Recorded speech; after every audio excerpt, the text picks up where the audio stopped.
ఇప్పుడు నెక్స్ట్ అన్నపూర్ణమ్మ గారు హైదరాబాద్ వారిచే ఒక అపూర్వమైన సందేశాన్ని మనం తీసుకుందాం. దీన్ని ఆదిశేష్ గారు ఒకసారి స్టేజ్ మీదకి వచ్చి అన్నపూర్ణమ్మ గారి గురించి కొంచెం ఇంట్రడక్షన్ ఇవ్వాల్సిందిగా కోరుతున్నాం. ఆదిశేష్ గారు. ముందుగా ధ్యానమిత్రులకి, ఆత్మబంధువులకి, పితామహ పత్రిజీ గారికి, పత్రి మేడంకి ధన్యవాదాలు. నా పేరు ఆదిశేషు, మాది చీరాల. ఈరోజు మనకి సాధనా సంపర్క గురించి, ధమ్మపదం గురించి మనకి పిఎంసిలో మేడం అన్నపూర్ణ, ఒకసారి మేడం గారికి క్లాప్స్తో ఆహ్వానిద్దాం. Please madam, please your seat. Annapurna గారు గ్రేట్ గ్రాండ్ మాస్టర్, అద్భుతమైన జ్ఞానానిధి, చాలా చాలా కాన్సెప్ట్ ఆవిడ మనకు చెప్తారు. Please madam. మనకి మేడం నాకు రీసెంట్గా పరిచయం, ఏప్రిల్లో డిసెంబర్లో మనకి కర్తార్ పిరమిడ్ వ్యాలీలో. సో మేడం ద్వారా మనకి జ్ఞానోదయం పొందటానికి, సాధనకి సంబంధించిన చాలా అల్టిమేట్, అంటే మనకి ధ్యానం చేస్తున్నాము, ఇంకా పైమెట్టు అంటే అల్టిమేట్ జ్ఞానోదయం పొందటం ఎలా అనేది 9 days వర్క్షాపు ఓంకారేశ్వర్లో 9 days 2 times చేశారు. చాలా అల్టిమేట్. ఒక 9 రోజులు కనుక మేడం తోటి మనం సాంగత్యంతో ఉంటే మనం 100% ఎలైట్ అవుతాం, అది రుజువు అవుతుంది. అలాగే పిఎంసిలో మేడం కూడా చాలా ధమ్మపదం మీద, బుద్ధుడి మీద, అష్టాంగ మార్గాల మీద చాలా వర్క్షాప్ చేసింది. మనకి ఈరోజు మేడం రావడం కూడా చాలా లక్. టైం ఉండదు, నెక్స్ట్ ఈ టైంలో ఆమె రావడానికి సాధనలో ఉంటుంది. సో ఇట్లా ద్వారకా తిరుమల పలానా ప్లేసు పలానా జరుగుతుంది మేడం అంటే మనకి డేట్ ఇచ్చారు. Okay, thank you very much. ప్రియమైన ఆత్మీయులారా, అందరికీ నమస్కారం.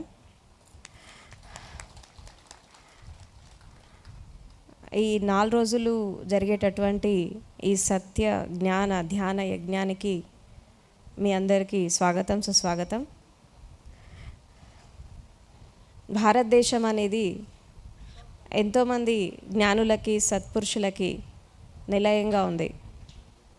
అంటే కేవలం భారతదేశం అని కాదు, ప్రపంచవ్యాప్తంగా మనం తీసుకుంటే కూడా శాస్త్రము, శాస్త్రీయత అనేది ఎంత పెరిగినా, సైన్స్ అండ్ టెక్నాలజీ అనేది ఎంత పెరిగినా, ప్రతి మనిషి కూడా ఒక దశలో జీవితాన్ని నడిపిస్తున్నటువంటి క్రమంలో ఈ జ్ఞానం గురించి, సత్యం గురించి, అదేవిధంగా జీవితాన్వేషణ గురించి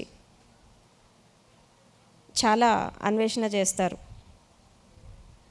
అసలు ఒక శాస్త్రవేత్తకి, ఒక ఆధ్యాత్మికవాదికి ఉన్నటువంటి తేడా ఏంటి అంటే, ఇటు సైన్స్కి అటు స్పిరిచువాలిటీకి ఉన్నటువంటి డిఫరెన్స్ ఏంటి? అసలు ఈ రెండు ఒకటేనా లేక వేరువేరా? ఒకటైతే ఎలా ఒకటైతాయి, వేరైతే ఒకటి ఎలా డిఫరెంట్గా ఉంటాయి? వెస్టర్న్ కంట్రీస్ అంటే పశ్చిమ దేశాలు, ఫారిన్ కంట్రీస్ అన్నీ ఎక్కువ కూడా ఈ శాస్త్ర సాంకేతిక విజ్ఞానానికి ఎక్కువ ఇంపార్టెన్స్ ఇచ్చారు. భారతదేశంలో మాత్రం ఈ ఆధ్యాత్మికతకి, తర్వాత ఈ సత్య జ్ఞాన అన్వేషణకి, జీవితానికి ఎక్కువ ఇంపార్టెన్స్ ఇచ్చారు. ఈ శాస్త్రానికి, శాస్త్రీయతకి, తర్వాత ఆధ్యాత్మికానికి ఉన్నటువంటి ఒక సిమిలారిటీ ఏంటి? ఒక సైంటిస్ట్ ఏం చేస్తాడు? ఒక సైంటిస్టు పదార్థ జగత్తులో ఎక్స్పెరిమెంట్ చేస్తాడు. ఈ పదార్థ జగత్తులో ఎక్స్పెరిమెంట్ చేస్తున్నటువంటి క్రమంలో తను ఒక సత్యాన్ని కనుగొంటాడు. ఈ సత్యం ఏంటి? తను తెలుసుకున్నటువంటి ఆ యొక్క అల్టిమేట్ ట్రూత్ ఏంటి అని మనం చూసినప్పుడు మనకి ఒక విషయం అర్థమవుతుంది. ఏంటి అంటే, ఫిజిక్స్లో ఒక థియరీ వస్తుంది. ఏంటి అంటే, matter neither be created Nar destroyed అని అంటారు. అదేవిధంగా energy is neither created Nar destroyed అని అంటారు. అంటే పదార్థము కానీ శక్తి కానీ మీరు దాన్ని క్రియేట్ చేయలేరు, అదేవిధంగా మీరు దాన్ని నాశనం చేయలేరు అని చెప్పి చెప్తారు. ఇది సైన్స్ చెప్తోంది. అంటే ఒక విధంగా చెప్పాలంటే ఈ పదార్థంలో ఏదైతే ఉందో అదే పారమార్థికంలో ఉంది, ఈ పారమార్థికంలో ఉన్నదైతే అదే పదార్థంలో ఉంది. అంటే ఇప్పుడు మ్యాటర్ అనేది లేకపోతే స్పిరిట్కి ఇంపార్టెన్స్ ఉండదు, అంటే శక్తికి ఇంపార్టెన్స్ ఉండదు. శక్తి అనేది ప్రపంచంలో ప్రకటితం కావాలంటే, శక్తి అనేది బయట ప్రపంచంలో ఎగ్జిస్ట్ కావాలంటే దానికి ఒక ఆధారం కావాలి. అదేంటంటే ఫిజికల్ బాడీ. ఆ ఫిజికల్ బాడీ అనేది కేవలము మనుషులకే కాదు, ప్రతిదానికి ఉంటుంది ఫిజికల్ బాడీ. ఫర్ ఎగ్జాంపుల్ ఇప్పుడు ఇది మైక్ ఉంది. ఈ మైక్ మన కళ్ళ ముందు చూడడానికి ఒక ఆకారం కనబడుతుంది, కానీ మనం మాట్లాడుతున్నప్పుడు మన మాటల యొక్క వేవ్స్ని తీసుకొని అది ఒక సౌండ్ వేవ్స్ లాగా కన్వర్ట్ చేసి మీ అందరికీ పంపిస్తుంది. అంటే ఇది ఎలా చేయగలుగుతోంది అంటే దీని లోపల ఒక ఎనర్జీ ఉంటుంది, ఒక శక్తి ఉంటుంది. ఈ ప్రపంచంలో ఉండేటటువంటి ప్రతి వస్తువులో అది లివింగ్ థింగ్ కావచ్చు, నాన్ లివింగ్ థింగ్ కావచ్చు, అదొక జడ పదార్థమే కావచ్చు, లేదంటే జీవించి ఉన్న వ్యక్తి కావచ్చు. ఇప్పుడు ఈ మధ్యకాలంలో శాస్త్రవేత్తలు ఈవెన్ మనకి రాయిలో కూడా కాన్షియస్నెస్ ఉంది, ఈవెన్ రాయిలో కూడా చైతన్యం అనేది ఉంది అని చెప్పి వాళ్ళు కనిపెట్టారు రీసెంట్గా. అంటే రాయిలో చైతన్యం ఎట్లా ఉంటుంది? అదొక జడ పదార్థం కదా, అది కదలదు, మెదలదు, దానికి ఒక ఎదుగుదల ఉండదు, దానికి ఒక చావు ఉండదు, పుట్టుక ఉండదు. మరి ఎట్లా కాన్షియస్నెస్ అనేది దాంట్లో ఎలా ఎగ్జిస్ట్ అవుతుంది అని చెప్పినప్పుడు దాంట్లో ఈ యాటమ్స్ అండ్ మాలిక్యూల్స్ గురించి మాట్లాడినప్పుడు అక్కడ ఒక విషయం చెప్తారు. ఏంటి అంటే యాటమ్స్ అనేవి కూడా దాంట్లో ఒక కదలికలు జరిగినప్పుడు సూక్ష్మంగా జరుగుతాయి. ఇప్పుడు కొన్ని పదార్థాలలో మనం కదలికలు అనేవి మన కంటి చూపుకి ఆనుతాయి, మన దృష్టి ద్వారా మనం చూడగలుగుతాం. కానీ కొన్ని పదార్థాలలో మన కంటికి కనబడవు, మన దృష్టికి అపరిమితంగా ఉంటాయి అన్నమాట. మన దృష్టి దాన్ని అందుకోలేనంత మాత్రాన దాంట్లో అది జడమైనదని చెప్పి మనం అనుకోవడానికి వీల్లేదు. ఎందుకంటే ఈ మధ్య కాలంలో దీని మీద చాలా రీసెర్చ్ జరుగుతుంది. అంటే రాయిలో కూడా కాన్షియస్నెస్ ఉంటుంది, ప్రతి ఒక్క వస్తువులో కూడా కాన్షియస్నెస్ ఉంటుంది. ఒకప్పుడు ఒక వ్యక్తి, ఒక మనుషులు తప్పించి, కొన్ని రకాల జంతువులు తప్పించి మిగతావన్నీ కూడా జడ పదార్థాలే, మిగతావన్నీ కూడా దాంట్లో ఒక చైతన్యం ఉండదు, ఏమీ ఉండదు, దాంట్లో ఎదుగుదల ఉండదు, ఏమీ ఉండదు అని చెప్పి అది స్పందించదు, ఎదుటి వాళ్ళకి స్పందించదు, అది ప్రతిక్రియ చేయదు అని చెప్పి చాలామంది సైంటిస్టులు ఒకప్పుడు దీన్ని నమ్మేవాళ్ళు కాదు. కానీ ఈ చెట్లకి, ఎస్పెషల్లీ చెట్లకి ప్రాణం అనేది ఉంటుంది అని చెప్పి ఒక సైంటిస్ట్ నిరూపించాడు. ఆయన పేరే జగదీష్ చంద్రబోస్. ఆయన ఒక చెట్టు అనేది కూడా ఒక జడ పదార్థమే, దీంట్లో జీవం అనేది లేదు అని చెప్పి ఒకప్పుడు శాస్త్రవేత్తలు వాదించేవాళ్ళు. కానీ చెట్టు కూడా మన భావాలకి తగ్గట్టుగా, మన ఆలోచనలకి తగ్గట్టుగా, మనం చేసే కర్మలకి తగ్గట్టుగా అది మనకి స్పందిస్తుంది అని చెప్పి మొట్టమొదటిసారిగా ఆయన నిరూపించాడు. అంటే చెట్లలో కూడా ప్రాణం ఉందని చెప్పి నిరూపించాడు. అంటే ఇక్కడ దీన్ని బట్టి మనకేం తెలుస్తోంది అంటే ఈ ఒక శాస్త్రవేత్త ఒక పదార్థ జగత్తులో ఒక ఆవిష్కరణ చేసేటప్పుడు, ఒక ఇన్వెన్షన్ చేసేటప్పుడు తను ప్రపంచాన్ని మర్చిపోయి అన్నీ వదిలేసి ల్యాబే సర్వస్వంగా ఉంటూ ఒక కొత్త ఆవిష్కరణ చేస్తాడు. ఇప్పుడు మనము ఇవాళ రేపు మనం వాడుతున్నటువంటి గ్యాడ్జెట్స్ కావచ్చు, మనం ఎక్స్పీరియన్స్ చేస్తున్నటువంటి ఈ సైన్స్ అండ్ టెక్నాలజీ కావచ్చు, కొన్ని కంఫర్ట్స్ కావచ్చు, ఇవన్నీ కూడా ఎంతోమంది వాళ్ళ జీవితాలని త్యాగం చేసి అన్ని ఇంద్రియ సుఖాలను అన్నిటినీ వదిలేసుకొని ఒక ప్రదేశంలో వాళ్ళని వాళ్ళు బంధించుకొని ఒక ల్యాబ్లో పరిమితం అయిపోయి వాళ్ళ మెదడుకి మేత పెట్టేసి వాళ్ళ బ్రెయిన్లో ఉన్న స్కిల్స్ అన్ని బయటికి తీసి, క్రియేటివిటీ బయటికి తీసి వాళ్ళు కొన్ని ఆవిష్కరణలు చేశారు. అలా వాళ్ళు చేశారు కాబట్టి ఈరోజు మనము చాలా ఆనందంగా జీవించగలుగుతున్నాం. ఎందుకంటే సైన్స్ అండ్ స్పిరిచువాలిటీ అనేది వేరు కాదు, ఒకటే. ఇప్పుడు ఒక శాస్త్రవేత్త ఏం చేస్తాడంటే ఒక పదార్థాన్ని పట్టుకొని, ఒక మెటీరియల్ని పట్టుకొని, ఒక మ్యాటర్ని పట్టుకొని దాని లోపల ఉండేటటువంటి సత్యాన్ని కనుగొనే ప్రయత్నం చేస్తాడు.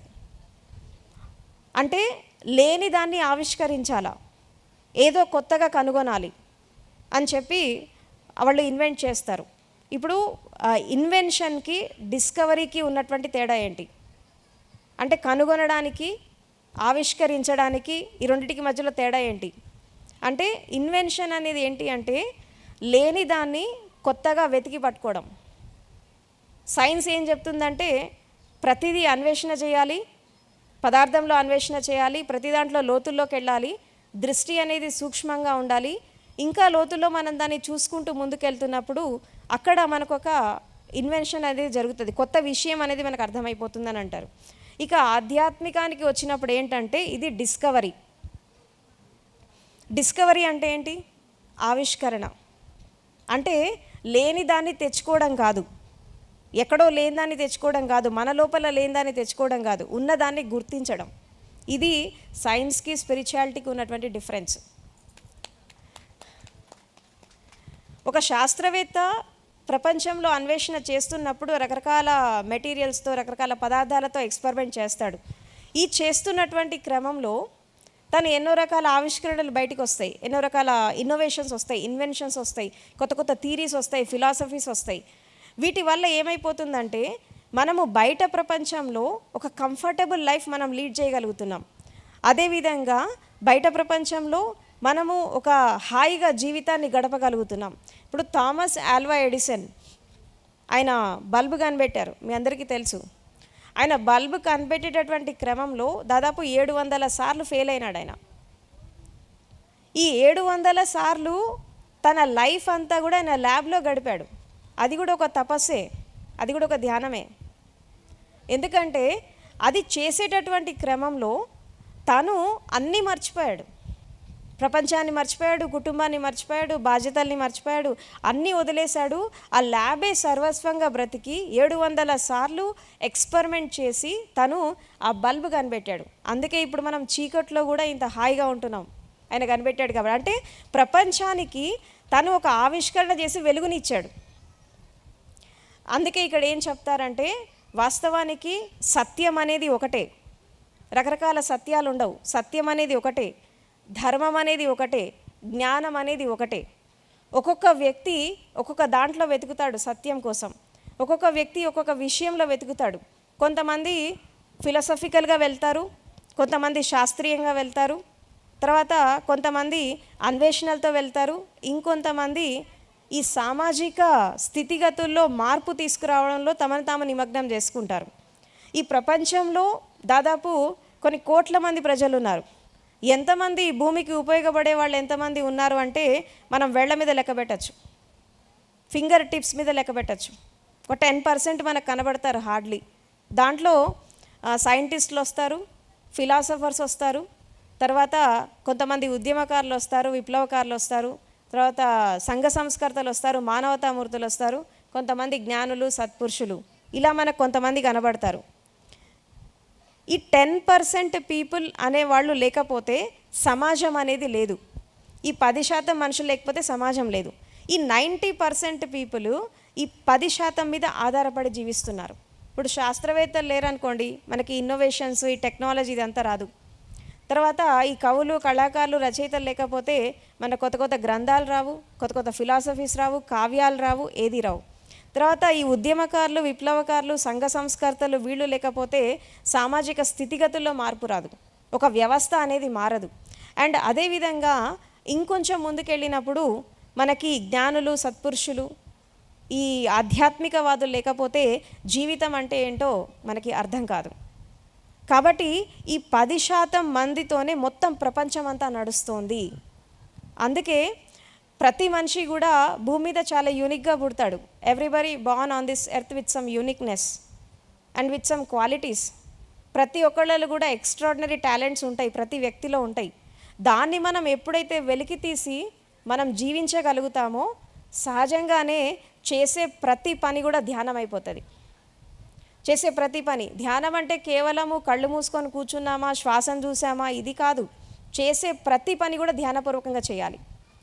అంటే ఇక్కడ మనకి ఒక విషయం చెప్తారు, ఏంటి అంటే ఈ దేహం అనేది ఎప్పుడైతే ఒక దేవాలయంలాగా మారుతుందో, చాలామంది మనకి ధర్మ గ్రంథాల్లో, శాస్త్రాల్లో చెప్తారు కదా, దేహం అంటే దేవాలయం అంటారు. This very body is temple. So ఎప్పుడైతే దేహం అనేది దేవాలయంలాగా అంత పవిత్రంగా మీరు దాన్ని పెట్టుకున్నప్పుడు సహజంగానే మీరు చేసే ప్రతి కర్మ కూడా పూజ అయిపోతుంది. మీరు చేసే ప్రతి పని కూడా పూజ అవుతుంది. దాన్నే కర్మయోగం అంటారు. Work is worship. And duty మైండెడ్గా, వర్క్ హాలిస్టిక్గా పనిచేసే వాళ్ళు చాలామంది కనబడతారు మనకు ప్రపంచంలో. వాళ్ళకి ఆ కర్మనే ఒక ధ్యానంలాగా చేస్తూ ఉంటారు, ఆ వర్క్నే ఒక ధ్యానంలాగా చేస్తూ ఉంటారు. సో ఎప్పుడైతే ఈ దేహం అనేది దేవాలయం అయిపోతుందో, శరీరం అనేది అంత పవిత్రం అయిపోతుందో, చేసే ప్రతి పని కర్మ అయిపోయినప్పుడు సహజంగానే మీ లోపల ఉండేటటువంటి మీ యొక్క చైతన్యం, మీ లోపల ఉండేటటువంటి మీ యొక్క కాన్షియస్నెస్ అనేది బుద్ధాహుడ్ని అందుకుంటుంది, అంటే బుద్ధత్వాన్ని పొందుతుంది. అదేవిధంగా ఎప్పుడైతే మీరు ఆ బుద్ధత్వాన్ని, జ్ఞానోదయాన్ని పొందుతారో అప్పుడు ఈ భూమి ఒక స్వర్గం అయిపోతుంది. So this is the hike of enlightenment. మనిషి జ్ఞానోదయం పొందాలంటే చాలా సింపుల్. దాని గురించి పెద్దగా కష్టపడాల్సిన అవసరం లేదు, ఏదో చదవాల్సిన అవసరం లేదు, ఎక్కడి నుంచో ఏదో తెచ్చుకోవాల్సిన అవసరం లేదు. ఆల్రెడీ చాలామందికి తెలియని విషయం ఏంటి అంటే మీరు ఆల్రెడీ ఎన్లైటన్ అయి ఉన్నారు. మీరు కొత్తగా అవ్వాల్సిన అవసరం లేదు. ఆల్రెడీ యూ హ్యావ్ ఎన్లైటన్ అయి ఉన్నారు అన్న విషయం మీరు తెలుసుకోవాలి అంతే. Just you have to realise. ఇక్కడ మనిషికి 2 స్టేజెస్ ఉంటాయి. అంటే మనం జనరల్గా జాగృతి విషయంలో తీసుకున్నప్పుడు, అంటే ఒక ధ్యాని, ఒక సాధకుడు సాధన చేసేటటువంటి విషయంలో 4 స్టేజెస్ని దాటుతాడు. ఫస్ట్ది ఏంటంటే అవేర్నెస్, జాగృతి. అంటే దినమంతా మనం చేసేటటువంటి వర్క్స్, మార్నింగ్ లేచినప్పటి నుంచి నైట్ పడుకునేదాకా మనం చేసేటటువంటి ప్రతి కర్మని మనం జాగృతిలో చేయాలి. అవేర్నెస్ అంటే ఏంటి? ఎరుక అంటే ఏంటి? ఎరుక అంటే ఏంటంటే మీరు ఏ పని చేసినప్పటికీ కూడా మనస వాచ కర్మణ 100% ఇన్వాల్వ్మెంట్తో చేసే ప్రతి పని ఒక ధ్యానపూర్వకంగా చేయగలిగితే మీరు జాగృతిలోకి వస్తారు, ఫస్ట్ స్టెప్లోకి వస్తారు. ఇక ఈ జాగృతిలో కూడా చాలా రకాల స్టేజెస్ ఉంటాయి. దీంట్లో యాక్టివ్ అవేర్నెస్ ఉంటుంది, ప్యాసివ్ అవేర్నెస్ ఉంటుంది, సబ్జెక్టివ్ అవేర్నెస్ ఉంటుంది, ఆబ్జెక్టివ్ అవేర్నెస్ ఉంటుంది. దీంట్లో స్టేజెస్ ఉంటాయి. ఈ స్టేజెస్ని దాటుకొని ఎప్పుడైతే మనం ముందుకెళ్తామో ఈ జాగృతి నుంచి మనము ఒక స్వప్న దశకి వెళ్తాం. స్వప్న అంటే ఏంటి?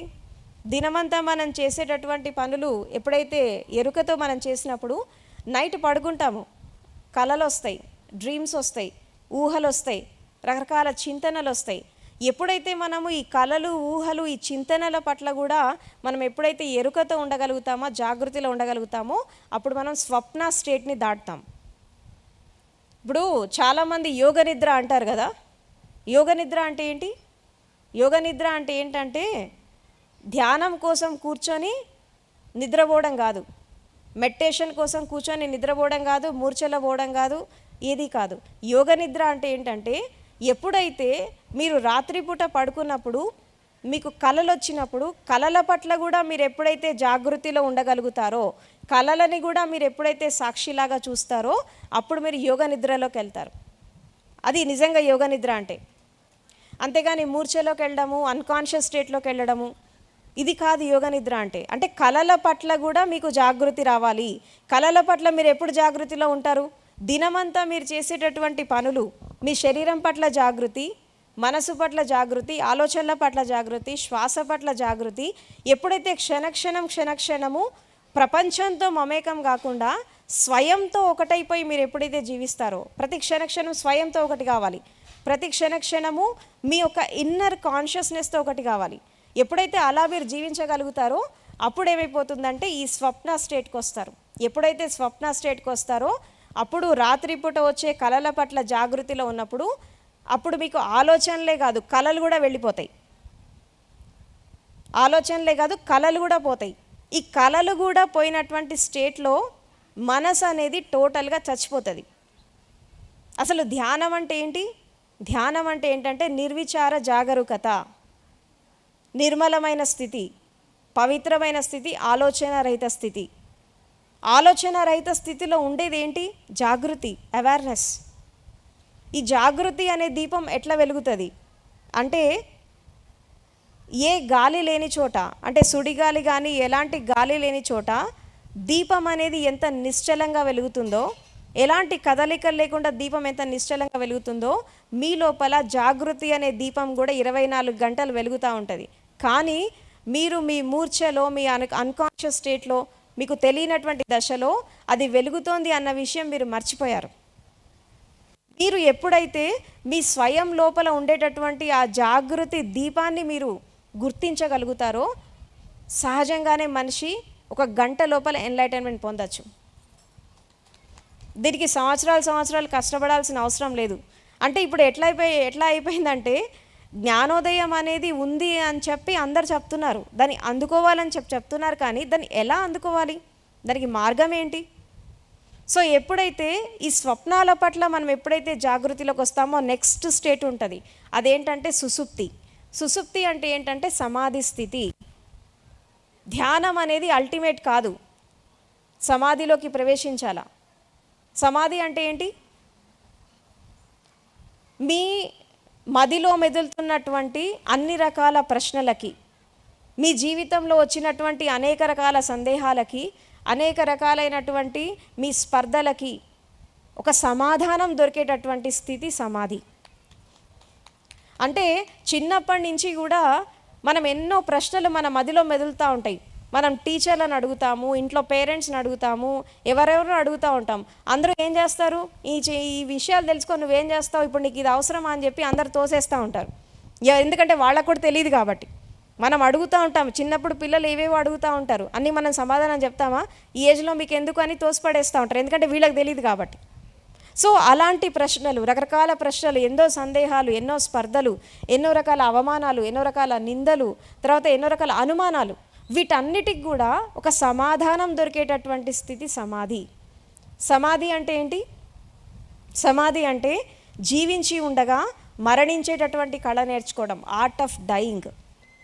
మృత్యోర్మ అమృతంగమయ అంటే మరణంలో ఏదైతే జరుగుతుందో, డెత్లో ఏదైతే జరుగుతుందో దాన్ని జీవించి ఉండగా మనం అనుభవించాలి. ఆ స్థితిని ఏమంటారంటే సమాధి అంటారు. ఈ సమాధి స్థితిలోకి ఎవరైతే ప్రవేశిస్తారో వాళ్ళకి నెక్స్ట్ స్టేజ్కి వెళ్తారు. అది ఏంటంటే ఆత్మజ్ఞానం. ఇక్కడ ఆత్మజ్ఞానంలో కూడా 2 స్టేజెస్ ఉంటాయి. ఒకటి ఏంటంటే సెల్ఫ్ యాక్చువలైజేషన్, సెల్ఫ్ రియలైజేషన్. ఇప్పుడు ఒక సాధకుడు ఒక సాధన స్టార్ట్ చేసేటప్పుడు, లేదా ఒక మనిషి ఆధ్యాత్మిక యాత్ర స్టార్ట్ చేసేటప్పుడు, జనరల్గా ప్రతి వాళ్ళకి కూడా ఈ స్పిరిచువల్ జర్నీ అనేది మనకి భారతదేశంలో మనకు ఎక్కువ పూజతో, తర్వాత భక్తితో, లేదా రకరకాల యోగాలతో, వీటితోనే మెల్లిమెల్లిగా మొదలవుతుంది. ఈ మొదలైనటువంటి యాత్రలో మెల్లిమెల్లిగా ఒక్కొక్క అడుగు వేస్తున్నప్పుడు ఈ ధర్మ ప్రవచనాలు వినడము, సత్సంగాలు వినడము, గురువుల దగ్గరికి వెళ్ళడము, ఆ తర్వాత సజ్జన సాంగత్యం చేయడము, ఇంకొంచెం ముందుకెళ్తున్నప్పుడు మనము ఈ ఎవరైతే దేవుళ్ళు దేవతలు ఎవరైతే ఉన్నారో, మనం సోకాళ్ళు ఎవరైతే మనం చెప్పుకుంటున్నామో వాళ్ళ కథలు, వీళ్ళ కథలు వినడం, రామకథ, కృష్ణ కథ వినడం, రకరకాల కథలు వినడము, ఇదన్నీ కూడా ఒక జర్నీ. ఈ జర్నీ చేస్తూ చేస్తూ మెల్లిగా ఒక సద్గురువు దొరికినప్పుడు, ఒక నిజమైనటువంటి గురువు మనకి దొరికినప్పుడు, అక్కడ మనిషికి జీవితంలో ఒక సత్యాన్వేషణ అనేది స్టార్ట్ అవుతుంది, ఒక జర్నీ అనేది స్టార్ట్ అవుతుంది. జర్నీ కేవలం మొదలవుతుంది కానీ ఎండ్ కాదు. ఎందుకంటే ఆధ్యాత్మిక యాత్రకి ఆరంభమే కానీ అంతం ఉండదు. It's a infinite journey. దానికి అంతం ఎక్కడుందని ఇంతవరకు ఎవరు చెప్పలేదు. అఫ్కోర్స్ దాంట్లో స్టేజెస్ ఉంటాయి, రకరకాల స్టేజెస్ ఉంటాయి. ఈ స్టేజెస్ దాటుకొని ఎప్పుడైతే మనిషి ముందుకెళ్తాడో ఆటోమేటిక్గా అల్టిమేట్ బ్లిస్కి వెళ్ళిపోతాడు. ఈ అల్టిమేట్ బ్లిస్కి వెళ్ళినప్పుడు అక్కడ ఏం జరుగుతుంది అంటే సింపుల్గా 2 విషయాలు జరుగుతాయి. మనిషి ఈ యొక్క లైఫ్ అండ్ డెత్ సర్కిల్ నుంచి బయటకు వస్తాడు.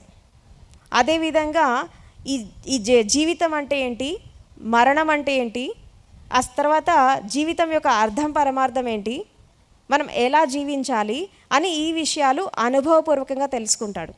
ఈ తెలుసుకున్న క్రమంలో ఏం జరుగుతుంది అక్కడ అంటే, ఇక్కడ తన లోపల ఉండేటటువంటి స్వయం యొక్క వాస్తవికతను అర్థం చేసుకుంటాడు. ఇప్పుడు ఒక సాధకుడు సాధన స్టార్ట్ చేసేటప్పుడు నేను అంటే శరీరం, నేనంటే మనసు, నేనంటే ఇంద్రియాలు అని ఈ దశ నుంచే స్టార్ట్ చేస్తాడు. కానీ భారతదేశంలో ప్రతి వాళ్ళకి తెలిసినా తెలియకపోయినా, వాళ్ళు అన్కాన్షియస్గా ఉన్నా కాన్షియస్గా ఉన్నా, ఒక విషయాన్ని వాళ్ళు బ్లైండ్గా నమ్ముతారు. ఎందుకంటే మన ధర్మ గ్రంథాలు, శాస్త్రాలు, గురువులు ఎంతోమంది చెప్పేదాన్ని బట్టి చూస్తే నేను అంటే శరీరం కాదు, నేను అంటే ఒక శక్తి స్వరూపాన్ని, నేనంటే చైతన్యాన్ని అని చెప్పి ఒక బ్లైండ్గా బిలీఫ్ ఉంటుంది ప్రతి వాళ్ళకి. అఫ్కోర్స్ వాళ్ళకి అది అనుభవం లేకపోవచ్చు, కానీ ఒక బిలీఫ్, ఒక నమ్మకం ఉంటుంది. అయితే వీళ్ళు ఏం చేస్తారంటే సాధన స్టార్ట్ చేసేటప్పుడు నేను ఇది కాదు, అది కాదు, నేను శరీరం కాదు, నేను మనసు కాదు, నేను ఇంద్రియాలు కాదు, నేను చైతన్య తత్వాన్ని అని చెప్పి తన లోపల ఉండేటటువంటి స్వయం యొక్క వాస్తవికతని అర్థం చేసుకుంటాడు. దీన్ని ఏమంటారంటే సెల్ఫ్ యాక్చువలైజేషన్. అంటే నా వాస్తవ స్వరూపం ఏంటి, నా నిజమైన స్వరూపం ఏంటి, నా లోపల ఉండేటటువంటి నిజమైన తత్వం ఏంటి. ఓ నేను అంటే ఇది కాదు, ఇన్నాళ్ళు నేను శరీరం అనుకున్నాను, మనసు అనుకున్నాను, ఇది అనుకున్నాను, కానీ ఇది నేను కాదు. నా వాస్తవ స్వరూపం ఏంటంటే నేను ఒక శక్తి తత్వాన్ని అనేది ఒక బ్లైండ్గా బిలీవ్ చేస్తూ ఉంటాడు. ఒక నమ్మకం ఏర్పడుతుంది సహజంగానే. ఎందుకంటే ధ్యానంలో కూర్చున్నప్పుడు మనము ఇన్నర్ జర్నీలోకి వెళ్తున్నప్పుడు శరీరాన్ని చూస్తాము, ఆలోచనలను చూస్తాము, శ్వాసని చూస్తాము, ఇంకొంచెం ముందుకెళ్తే ఇమోషన్స్ వస్తాయి, భావాలు వస్తాయి, ఫీలింగ్స్ చూస్తాము. ఇవన్నీ చూస్తూ ఉన్నప్పుడు ఏదైతే మనం చూస్తున్నామో, ఏదైతే మనం విట్నెస్ చేస్తున్నామో అది మనం కాదు. ఎందుకంటే ఏదైతే మీరు దాన్ని చూస్తున్నారో అది మీరైతే మీరు దాన్ని చూడలేరు. ఫర్ ఎగ్జాంపుల్, ఇప్పుడు మీరు నన్ను చూస్తున్నారు. ఎందుకు చూడగలుగుతున్నారు, ఎలా చూడగలుగుతున్నారు అంటే నేను మీరు వేరు కాబట్టే చూస్తున్నారు. ఇది సహజంగా అందరికీ అర్థమైన విషయమే. ఒక వ్యక్తిని చూసినప్పుడు, ఒక పదార్థాన్ని చూసినప్పుడు, ఒక చెట్టుని చూసినప్పుడు మనం దాన్ని ఎందుకు చూడగలుగుతున్నామంటే అది మన నుండి వేరు కాబట్టే మనం చూడగలుగుతున్నాం. ఇది అందరికీ అర్థమైన విషయమేగా. అదేవిధంగా మీరు ఇన్నర్ జర్నీలోకి వెళ్ళినప్పుడు, ఇంట్రావర్ట్ అయినప్పుడు మీ శరీరాన్ని మీరు చూసుకుంటారా? నేను ఎలా కూర్చున్నాను, నా బాడీ ఎలా ఉంది అనేది, ఆ పోస్చర్ ఎలా ఉంది అని కళ్ళు మూసుకొని మనం ఫీల్ అవుతూ ఉంటాం, బాడీని చూస్తాము. తర్వాత ఈ శ్వాసని చూసేటటువంటి క్రమంలో మెల్లిమెల్లిగా మధ్యలో ఆలోచనలు వస్తూ ఉంటాయి, థాట్స్ వస్తూ ఉంటాయి. ఈ శ్వాసని చూస్తారు, అటు ఆలోచనలని చూస్తున్నారు. ఇంకొంచెం ముందుకెళ్తే ఈ శ్వాస అనేది మెల్లిగా చూస్తూ సూక్ష్మం అయిపోతుంది. ఒక దశలోకి వచ్చినప్పుడు అది తీక్షణం అయిపోతుంది. ఈ తీక్షణం అయిపోయినటువంటి దశలో ఆ శూన్య స్థితిని కూడా చూస్తారు. ఇంకొంచెం లోపలికి వెళ్తే ఇంద్రియాల పరిధిలో జరిగేటటువంటి కొన్ని సూక్ష్మమైన అనుభవాలు కూడా మనకు తెలుస్తూ ఉంటాయి.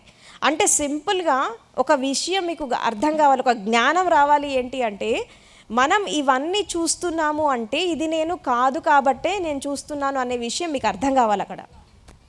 ఎందుకంటే అది మీరైతే మీరు దాన్ని చూడలేరు. మీరు అది ఒకటైపోతే మీరు దాన్ని సపరేట్గా చూడలేరు. అది మీరు కాదు కాబట్టే మీరు దాన్ని చూస్తున్నారు. ఎప్పుడైనా మీరు ధ్యానంలో కూర్చున్నప్పుడు కళ్ళు మూసి, గుర్తుపెట్టుకోండి, కళ్ళు తెరిచి కానీ కళ్ళు మూసి కానీ మీరు ఏదైతే చూస్తున్నారో అది మీరు కాదు. అది మీరైతే మీరు దాన్ని చూడలేరు. దీని మీద మీరు ఒక ప్రయోగం చేయండి, దీని మీద ఒక ఎక్స్పెరిమెంట్ చేయండి. మీరు కళ్ళు తెరిచి ఇప్పుడు ఆ చెట్టును చూస్తున్నారు, ఈ మనుషులను చూస్తున్నారు, రకరకాల వస్తువులను చూస్తున్నారు.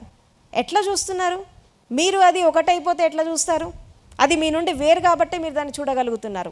దీన్ని ఏమంటారంటే ఈ జ్ఞానం మీకు ఎప్పుడైతే వస్తుందో మీరు అప్పుడు సెల్ఫ్ యాక్చువలైజేషన్లోకి వెళ్తారు. అంటే కళ్ళు తెరిచి కానీ కళ్ళు మూసి కానీ ఏదైతే నేను చూస్తున్నానో అది నేను కాదు, అది నేనే అయి ఉంటే దాన్ని నేను చూడలేను అని చెప్పి మొట్టమొదటి జ్ఞానం కలుగుతుంది ఒక సాధకుడికి. దాన్ని ఏమంటారు? స్వయం యొక్క వాస్తవికతని అర్థం చేసుకోవడం. ఇంకొంచెం ముందుకెళ్తే ఈ ఏదైతే మనము చూస్తున్నామో అది ఒక టైంలో వచ్చినప్పుడు దాని యొక్క స్వభావం ఏంటో అర్థమవుతుంది, దాని యొక్క నేచర్ ఏంటో అర్థమవుతుంది, దాని లోపల ఎన్ని రకాల మార్పులు వస్తాయో మనకు తెలుస్తాయి, అండ్ దాని లోపల ఎన్ని రకాల ఫ్లక్చుయేషన్స్ వస్తాయో మనకు తెలుస్తాయి. ఈ తెలుసుకునేటటువంటి క్రమంలో ఏమైపోతుందంటే ఇవన్నీ పోయి ఒక స్తబ్దత వస్తుంది, ఒక యామ్నెస్ వస్తుంది, ఒక సచ్నెస్ వస్తుంది. ఎప్పుడైతే ఈ స్టేట్కి మనం వెళ్తామో అక్కడ ఏమైపోతుందంటే ఎవరైతే కళ్ళు మూసి కళ్ళు తెరిచి ఈ ప్రపంచాన్ని చూస్తున్నారో వాళ్ళ యొక్క సాక్షాత్కారం జరుగుతుంది. అదేంటంటే సెల్ఫ్ రియలైజేషన్. దీన్ని ఏమంటారు? స్వయం యొక్క సాక్షాత్కారం అంటారు. ఇన్నాళ్ళు ఏదైతే ఇది నేను అని చెప్పి మీరు వాస్తవ రూపంలో ఏదైతే మీరు దాన్ని నమ్ముతున్నారో, దాన్ని గ్రహిస్తున్నారో, ఏదో ఒక రోజు అది మీ కళ్ళ ముందుకు వస్తుంది. దాన్ని ఏమంటారు? సెల్ఫ్ యాక్చువలైజేషన్ అంటారు. దీన్ని మనకి జాగృతి, స్వప్న, సుసుప్తి, లాస్ట్ స్టేజ్ ఏంటంటే తురియ. తురియ అంటే ఏంటంటే సెల్ఫ్ రియలైజేషన్, మీ స్వయం యొక్క వాస్తవికతని, స్వయం యొక్క సాక్షాత్కారాన్ని చేసుకోవడం. కాబట్టి ధ్యానం చేసేవాళ్ళు, సత్యాన్వేషణ, జ్ఞానాన్వేషణలో వెళ్ళేవాళ్ళు 2 విషయాలను చాలా క్లుప్తంగా అర్థం చేసుకోవాలి. ఏంటంటే ఒకటి జాగృతి, రెండవది సాక్షి. ఈ రెండిటిని ఆధారంగా చేసుకొని అంతర్యాత్ర చేయాలి, ఇన్నర్ జర్నీ చేయాలి. ఒక మనిషి ఎక్కడికన్నా వెళ్ళాలంటే 2 పర్ఫెక్ట్గా ఉండాలి. ఒకటి దృష్టి కరెక్ట్గా ఉండాలి, రెండవది నడక కరెక్ట్గా ఉండాలి. అవునా? దృష్టి ఉండి నడక లేకపోతే ఎంతో దూరం చూస్తాడు కానీ ఒక అడుగు వేయలేడు, ఎందుకంటే కాళ్ళు లేవు కాబట్టి. అదేవిధంగా ఎంతో దూరం నడుస్తూ ఉంటారు, ఎంతెంతో కష్టపడుతూ ఉంటారు, ఎఫర్ట్స్ పెడతా ఉంటారు, అయినా కానీ దృష్టి పర్ఫెక్ట్గా ఉండదు కాబట్టి పోయి ఎక్కడో గుంటలో పడతాడు పోయి, ఎందుకంటే దృష్టి లేదు కాబట్టి. కాబట్టి జాగృతి అనేది నడక, సాక్షి అనేది దృష్టి. ఈ రెండింటిని ఎప్పుడైతే ఒక మమేకం చేసుకొని వెళ్తారో అప్పుడే మనిషి అంతర్యాత్రని పర్ఫెక్ట్గా ఫుల్ఫిల్ చేసుకుంటాడు. ఇది చేసుకోవడానికి ఏం కావాలంటే ధ్యానం చేసేటప్పుడు, మెడిటేషన్ చేసేటప్పుడు తప్పకుండా ఈ జాగృతి సాక్షితో కూర్చోవాలి మనిషి. శరీరం పట్ల జాగృతి, మనసు పట్ల జాగృతి, ఆలోచనల పట్ల జాగృతి, శ్వాస పట్ల ఎరుక. అసలు ఒక గంట సేపు మెడిటేషన్లో కూర్చుంటే, గంట సేపు సాధనలో కూర్చుంటే ఎంతసేపు మీరు శ్వాస మీద ధ్యాస పెట్టగలుగుతున్నారు? ఎప్పుడైనా చెక్ చేసుకున్నారా? ఎంతసేపు పెడతారు? ఒక 5-10 నిమిషాలు పెడితే మహా ఎక్కువ, అంతకంటే ఎక్కువ రాదు. మరి మిగతాదంతా పరధ్యానమేగా. మిగతాదంతా పరధ్యానం, ఆలోచనలతో పోతుంది, నిద్రలో పోతుంది, మూర్ఛతో పోతుంది. తర్వాత శరీరంలో నొప్పులు వచ్చినప్పుడు నొప్పులతో వెళ్ళిపోతారు, ఆసన సిద్ధి రాదు, సరిగా కూర్చోలేరు. ఇదే జరుగుతుంది. అంటే ధ్యానం అనేది ఒక పరిపూర్ణత్వానికి రావట్లేదు. ధ్యానం అనేది ఎప్పుడైతే పరిపూర్ణత్వానికి వస్తుందో అప్పుడు మీరు సమాధిలోకి ప్రవేశిస్తారు. సమాధి అనేది పరిపూర్ణత్వానికి వచ్చినప్పుడు అక్కడి నుంచి మనిషి ఈ ఆత్మజ్ఞానానికి వెళ్తాడు. ఆత్మజ్ఞానం అనేది పరిపూర్ణత్వానికి వచ్చినప్పుడు జ్ఞానోదయానికి వెళ్తాడు. ఈ 4 స్టేజెస్ తప్పకుండా మనిషి దాటాలి. ఇది దాటకపోతే జ్ఞానోదయం అనేది రాదు. వీటన్నిటికీ మూలం ఏంటంటే అవేర్నెస్ అండ్ విట్నెసింగ్. ఈ రెండు కళ్ళలాగా ఉండాలి ఒక సాధకుడికి. ఎప్పుడైతే ఈ రెండు కళ్ళలాగా ఉంటాయో అప్పుడు సహజంగానే జ్ఞానోదయం అనేది 3 monthsలో పొందొచ్చు.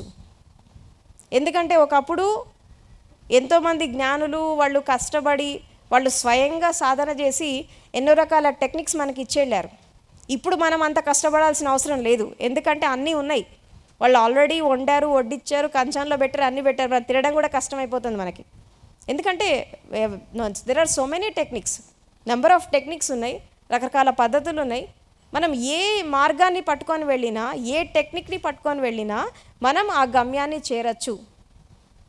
కానీ ఇక్కడ ఏం జరుగుతుంది? ఎందుకు చేరట్లేదు? ఎందుకు మనుషులు వెళ్ళలేకపోతున్నారు అంటే ఇక్కడ ఒక సాధన విషయంలో, సాధన చేసే విషయంలో సాధకుడి యొక్క లక్షణాలు కరెక్ట్గా లేవు ఎవరికి. ఒక సాధకుడికి ఉండాల్సిన లక్షణాలు ఏంటి? ఒకటి సంకల్ప బలం, రెండవది దీక్ష, దక్షత. జీవితం అనేది వేస్ట్గా పోవద్దు, ఏదో ఒకటి సాధించాలి అనేటటువంటి తపన ఉండాలి. తర్వాత ఏదో ఒకటి జీవితంలో మనం దాన్ని ఆచరించాలి అనేటటువంటి ఆ జిజ్ఞాస ఉండాలి, ఆ జీల్ ఉండాలి మనిషికి. ప్రపంచంలో కూడా మనిషి ఎదగాలన్నా, తర్వాత ఆధ్యాత్మికంగా ఎదగాలన్నా ఇక్కడ కావాల్సింది ఏంటంటే మనిషికి సంకల్ప బలం ఉండాలి, దీక్ష, దక్షత ఉండాలి, ఒక శ్రద్ధ ఉండాలి. శ్రద్ధావాన్ లభతే జ్ఞానం అంటారు. శ్రద్ధ ఉన్న వాళ్ళకే జ్ఞానం వస్తుంది. తర్వాత సమర్పణ ఉండాలి. లాస్ట్కి ఒక విధంగా చెప్పాలంటే ఈ శ్రద్ధ సమర్పణతో ఎప్పుడైతే మనం ముందుకెళ్తామో సహజంగానే 3 monthsలో మనం దాన్ని అందుకోవచ్చు. ఎందుకంటే ఇది నా ఎక్స్పీరియన్స్ కూడా. దీనికోసము, ఆత్మజ్ఞానం కోసము, జ్ఞానోదయం కోసము మనుషులు ఎందుకు ఇంత కష్టపడతారో నాకు ఇంతవరకు అర్థం కాదు. ఎందుకంటే ఇప్పుడు ఒక హిమాలయ శిఖరం ఎక్కడం చాలా కష్టమైన పని, ఒక మౌంట్ ఎవరెస్ట్ ఎక్కడం చాలా కష్టమైన పని. అసలు మన లోపల ఉండేటటువంటి యొక్క చైతన్యాన్ని, మన లోపల ఉండేటటువంటి ఈ శక్తిని గుర్తించడానికి ఇంత కష్టపడాలా? ఎందుకు కష్టపడుతున్నారు మనుషులు? అసలు వీళ్ళ ఏంటంటే సింపుల్గా వీళ్ళకి అంతర్దృష్టి ఉండదు, స్వయం పైన దృష్టి ఉండదు, స్వయం పైన ధ్యాస ఉండదు. కళ్ళు తెరిచిన ప్రపంచమే, కళ్ళు మూసిన ప్రపంచమే. సో ఎప్పుడైతే మనిషి బహిర్ముఖం నుండి అంతర్ముఖం కావాలి, ఎక్స్ట్రావర్ట్ నుంచి ఇంట్రావర్ట్ కావాలి. ఒక్కసారి కళ్ళు మూసుకున్నారు అంటే మీరు బయట ప్రపంచం దృష్టిలో చచ్చిపోవాలి. బయట ప్రపంచం దృష్టిలో మీరు చచ్చిపోవాలి, మీ దృష్టిలో ప్రపంచం చచ్చిపోవాలి. అంత టోటల్గా ఇంట్రావర్ట్ అయిపోవాలి. కళ్ళు మూసిన వెంటనే మీకు కనబడాల్సింది ఏంటి? మీ శరీరం మీకు కనబడాలి, మీ శ్వాస మీకు కనబడాలి, అంతేగాని ప్రపంచం మొత్తం కనబడద్దు. సో ఎప్పుడైతే ఈ దృష్టిని, ఇప్పుడు ఒక తాబేలు తనకు ఒక ఆపద వచ్చినప్పుడు ఏం చేస్తుంది? తన కాళ్ళు చేతులు అన్నీ ముడిచేసుకొని కవచంలోకి వెళ్ళిపోతుంది ఒక రక్షణ కోసం. అదేవిధంగా ఒక సాధకుడు కూడా ఈ అన్ని రకాల డోర్స్ ఓపెన్ చేసుకోవాలి. ఇంద్రియాలవి, కళ్ళు, ముక్కు, చెవులు, శరీరం, ఈ పంచేంద్రియాలు, తర్వాత ఇంకా ఈ మనో ఇంద్రియము, వీటన్నిటి డోర్స్ క్లోజ్ చేసుకోవాలి. వీటన్నిటి డోర్స్ క్లోజ్ చేసుకొని శక్తిని, లోపల ఉండేటటువంటి శక్తిని జాగృతం చేసుకొని ఆ శక్తితో అనుసంధానమై ప్రాణశక్తితో ఒకటి కావాలి. అప్పుడు మనిషికి ధ్యాన స్థితి అనేది గంటలో వస్తుంది. ఎందుకంటే దీనికోసం ఎందుకు ఇంత కష్టపడుతున్నారు అంటే వీళ్ళకి ధ్యానం చేసేటప్పుడు కొన్ని మెళకువలు కావాలి. మెడిటేషన్లోకి ఎలా వెళ్ళాలి, శ్వాసను ఎలా పట్టుకోవాలి, శ్వాస పైన దృష్టిని ఎట్లా సారించాలి, తర్వాత గతంతో ఎట్లా తెగదెంపులు చేసుకోవాలా, భవిష్యత్తు ఊహల్లో బ్రతకకుండా వర్తమానంలో జీవించడం అలవాటు చేసుకోవాలి. మనిషి ఎందుకు ధ్యాన స్థితి కష్టం అనిపిస్తుందంటే వీళ్ళు ఉంటే గతంలోనే ఉంటారు, లేదంటే భవిష్యత్తులో ఉంటారు, కానీ వర్తమానంలో ఉండరు. ఇప్పుడు ఇక్కడ ఇంతమంది కూర్చున్నారు, 100% ఇక్కడే ఉన్నారా మీరంతా? లేరు, 100% ఇక్కడ లేరు. కొంతమందికి మైండ్ ఇంటి దగ్గరికి వెళ్తుంది, కొంతమందికి ఇంకెటో వెళ్తూ ఉంటుంది, కొంతమందికి ప్రపంచం వెళ్తుంది, కొంతమంది ఫోన్లు మాట్లాడుతూ ఉంటారు, కొంతమంది పక్క వాళ్ళతో మాట్లాడుతూ ఉంటారు. యూ హ్యావ్ నో కాన్సన్ట్రేషన్ లేదు, ఏకాగ్రత లేదు అసలు. అంటే ఇక్కడ వీళ్ళకి ఏంటంటే ఆర్ట్ ఆఫ్ లిజనింగ్ ఉండదు, వినేటటువంటి కళ ఉండదు. ఏదన్నా మనం వింటున్నప్పుడు దీన్ని ఏమంటారంటే శ్రవణం అంటారు. దీన్ని శ్రవణం కేవలం వినడం ద్వారానే జ్ఞానోదయం పొందిన వాళ్ళు ఉన్నారు భారతదేశంలో. తెలుసా మీకు? సాధన లేదు, ఏం లేదు, కేవలం వినడంతోనే. ఎవరు చెప్పండి? తెలుసా మీకు? కేవలం వినడంతోనే జ్ఞానోదయం పొందిన వాళ్ళు ఉన్నారు. సాధన, ధ్యానం లేదు, యోగం లేదు, భక్తి లేదు, ఏం లేదు, సాధన లేదు, ఏం లేదు. వాళ్ళని ఏమంటారంటే శ్రమణులు అంటారు. ఆధ్యాత్మిక యాత్ర చేసే వాళ్ళలో 2 రకాలు ఉంటారు. ఒకళ్ళు శ్రమణులు ఉంటారు, రెండో వాళ్ళు సాధకులు ఉంటారు. ఈ శ్రమణులు ఏం చేస్తారంటే వీళ్ళకి సాధన ఏమి ఉండదు, వాళ్ళు కేవలం వినడంతోనే వెళ్ళిపోతారు. ఇప్పుడు అష్టావక్ర జనకుడు అంతేగా, వినడంతోనే. ఈవెన్ ఉపనిషత్ కాలంలో ఎంతోమంది ఋషులు, ఎంతోమంది జ్ఞానులు, వీళ్ళు కేవలము వాళ్ళు చెప్తుంటే వీళ్ళు కేవలం వింటూనే ధ్యానం అంటే ఇట్లా ఉంటుంది, సమాధి స్థితి అంటే ఇట్లా ఉంటుంది, ఇది జ్ఞానము, ఇది సత్యము, ఇది ధర్మము అని ఒక గురువు చెప్తున్నప్పుడు వాళ్ళు వింటుంటేనే దాన్ని అనుభవించేసేవాళ్ళు, వింటూ అనుభవించేసేవాళ్ళు. దాన్ని సాధన అవసరం ఉండేది కాదు. వీళ్ళని ఏమంటారంటే శ్రమణులు అంటారు. వాళ్ళు ఎలా వినగలుగుతున్నారు? మీకెందుకు ఆ కళ వస్తలేదు? మీకెందుకు రావట్లేదు? ఆర్ట్ ఆఫ్ లిజనింగ్ ఎందుకు రావట్లేదు? There are so many ways, ఒకటని కదా, నెంబర్ ఆఫ్ వేస్ ఉన్నాయి. అంటే ఆర్ట్ ఆఫ్ లిజనింగ్ అంటే ఎవరన్నా ఏదైనా చెప్తున్నప్పుడు, చిన్నపిల్లలు కానీ పెద్దవాళ్ళు కానీ ఏదైనా కానీ ఎవరైనా ఏదైనా చెప్తున్నప్పుడు ఆ వినేటప్పుడు ఏ ఇంద్రియం పనిచేయదు, కేవలం చెవులు మాత్రమే పనిచేయాలి. అన్ని ఇంద్రియాలన్నీ స్తబ్దం అయిపోవాలి. అది కూడా ధ్యానమే, అది కూడా మెడిటేషనే. అంటే మీ లోపల ఉండేటటువంటి మీ శక్తి మొత్తం చెవుల దగ్గరకు వచ్చేయాలి, ఇంకే ఇంద్రియం పనిచేయద్దు. అప్పుడు ఏమైపోతుందంటే వీళ్ళు చెప్పేటటువంటి విషయాలు మీరు మైండ్లో ఎక్కించుకోవాలా, మెమొరీలో పెట్టుకోవాలి, ఇదేదో మీరు మెమొరైజ్ చేయాలా, మళ్ళీ ఎక్కడైనా అప్పచెప్పాలని కాదు. ఇక్కడ ఇవన్నీ ఎందుకు జరుగుతున్నాయంటే మీరు ఏదో నేర్చుకోవాలా, మీరు ఏదో మాస్టర్స్లా కావాలి, ఎక్కడో మళ్ళీ మీరు క్లాసెస్ తీసుకోవాలి, దీనికోసం కాదు మీరు ఇక్కడ కూర్చుంది. ఇక్కడ ముఖ్యంగా ఇలాంటి ప్రోగ్రామ్స్ ఎందుకు జరుగుతాయి, ఇలాంటి కార్యక్రమాలు ఎందుకు జరుగుతాయి అంటే వినడం నేర్చుకోండి. ఫస్ట్ శ్రద్ధగా వినడం నేర్చుకోండి. ఆ విన్న తర్వాత ఏం జరుగుతుంది అనేది దానింతటా జరుగుతుంది, మీకు సంబంధం లేదు. అందుకే ఫస్ట్ మనిషికి ఏం కావాలంటే ఆర్ట్ ఆఫ్ లిజనింగ్ కావాలి, వినేటటువంటి కళ. ఎప్పుడైతే ఆర్ట్ ఆఫ్ లిజనింగ్ వస్తుందో, రెండవది ఏంటి అంటే ఆర్ట్ ఆఫ్ లెర్నింగ్ వస్తుంది. నేర్చుకునేటటువంటి కళ ఉండాలి. ప్రతిదీ నేర్చుకోవడమే. లైఫ్ అంటేనే లెర్నింగ్, జీవితం అంటే నేర్చుకోవడం.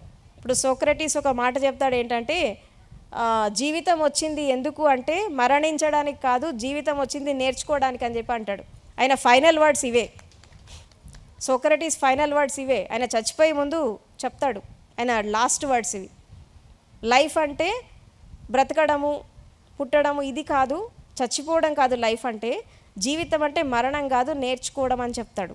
అంటే మరణం అనేది సమీపించినప్పటికీ కూడా ఆ టైంలో కూడా ఏదో ఒకటి నేర్చుకుంటా వెళ్ళిపోవాలి. అంటే art of learning. First art of listening, రెండోది ఆర్ట్ ఆఫ్ లెర్నింగ్. ఎప్పుడైతే ఈ లిజనింగ్ లెర్నింగ్ వస్తాయో తర్వాత లివింగ్ వస్తుంది, జీవించేటటువంటి కళ వస్తుంది, ఆర్ట్ ఆఫ్ లివింగ్ వస్తుంది. ఆర్ట్ ఆఫ్ లివింగ్ అంటే ఏంటి?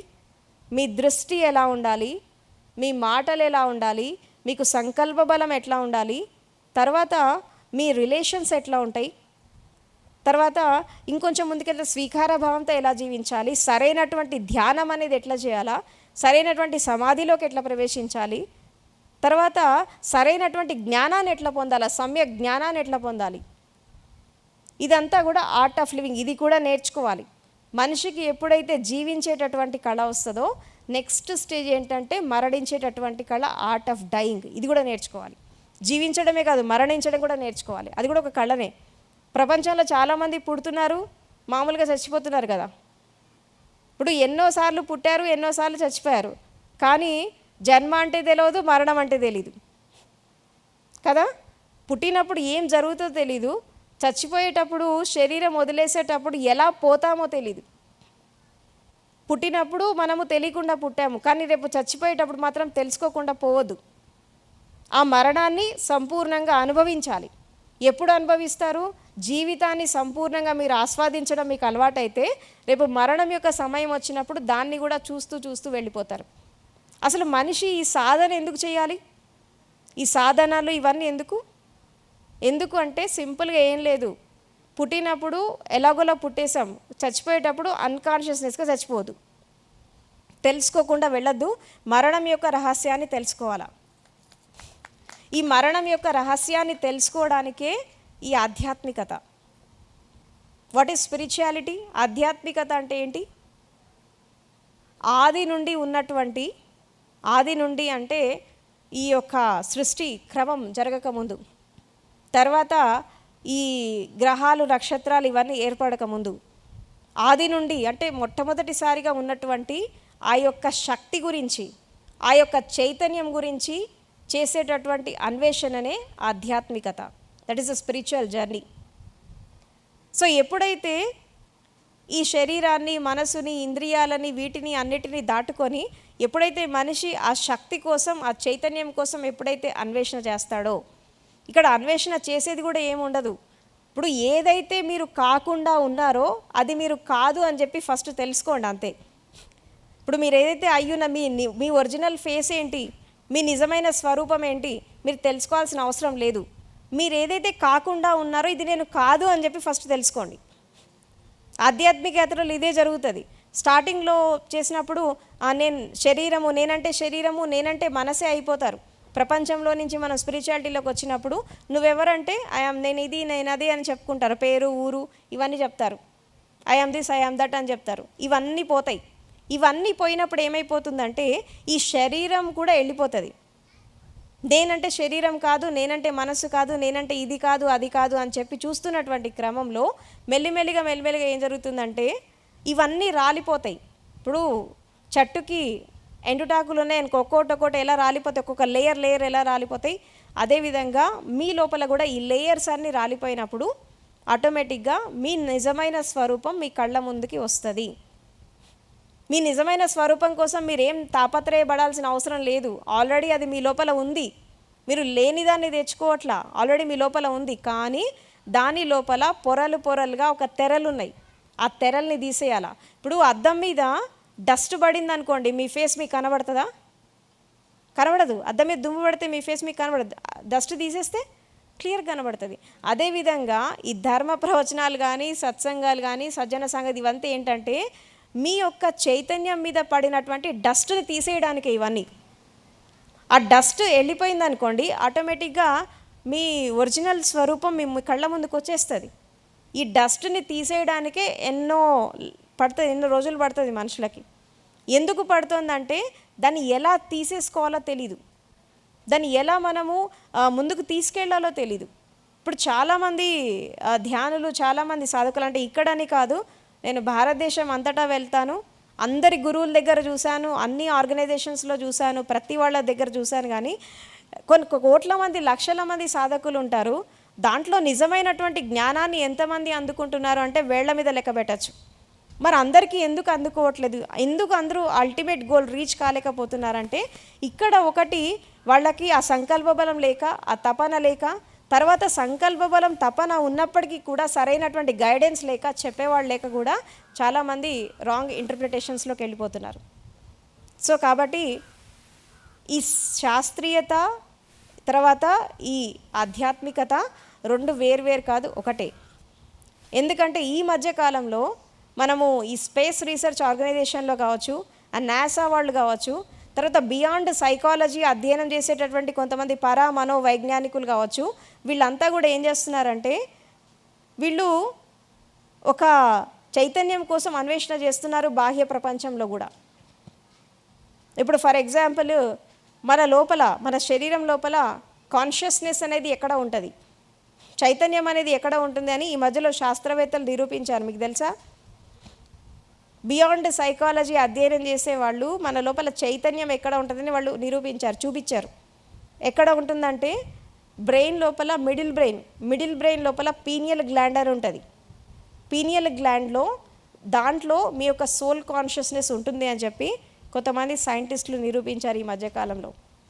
అంటే కొన్ని వేల సంవత్సరాల క్రితము ఈ జ్ఞానులు ఏదైతే వాళ్ళు అంతర్యాత్ర చేసి అంతరంగంలోకి ప్రవేశించి వాళ్ళు ఏదైతే ఒక సత్యాన్ని కనుగొన్నారో ఈ రోజుల్లో శాస్త్రవేత్తలు దాన్ని నిరూపిస్తున్నారు.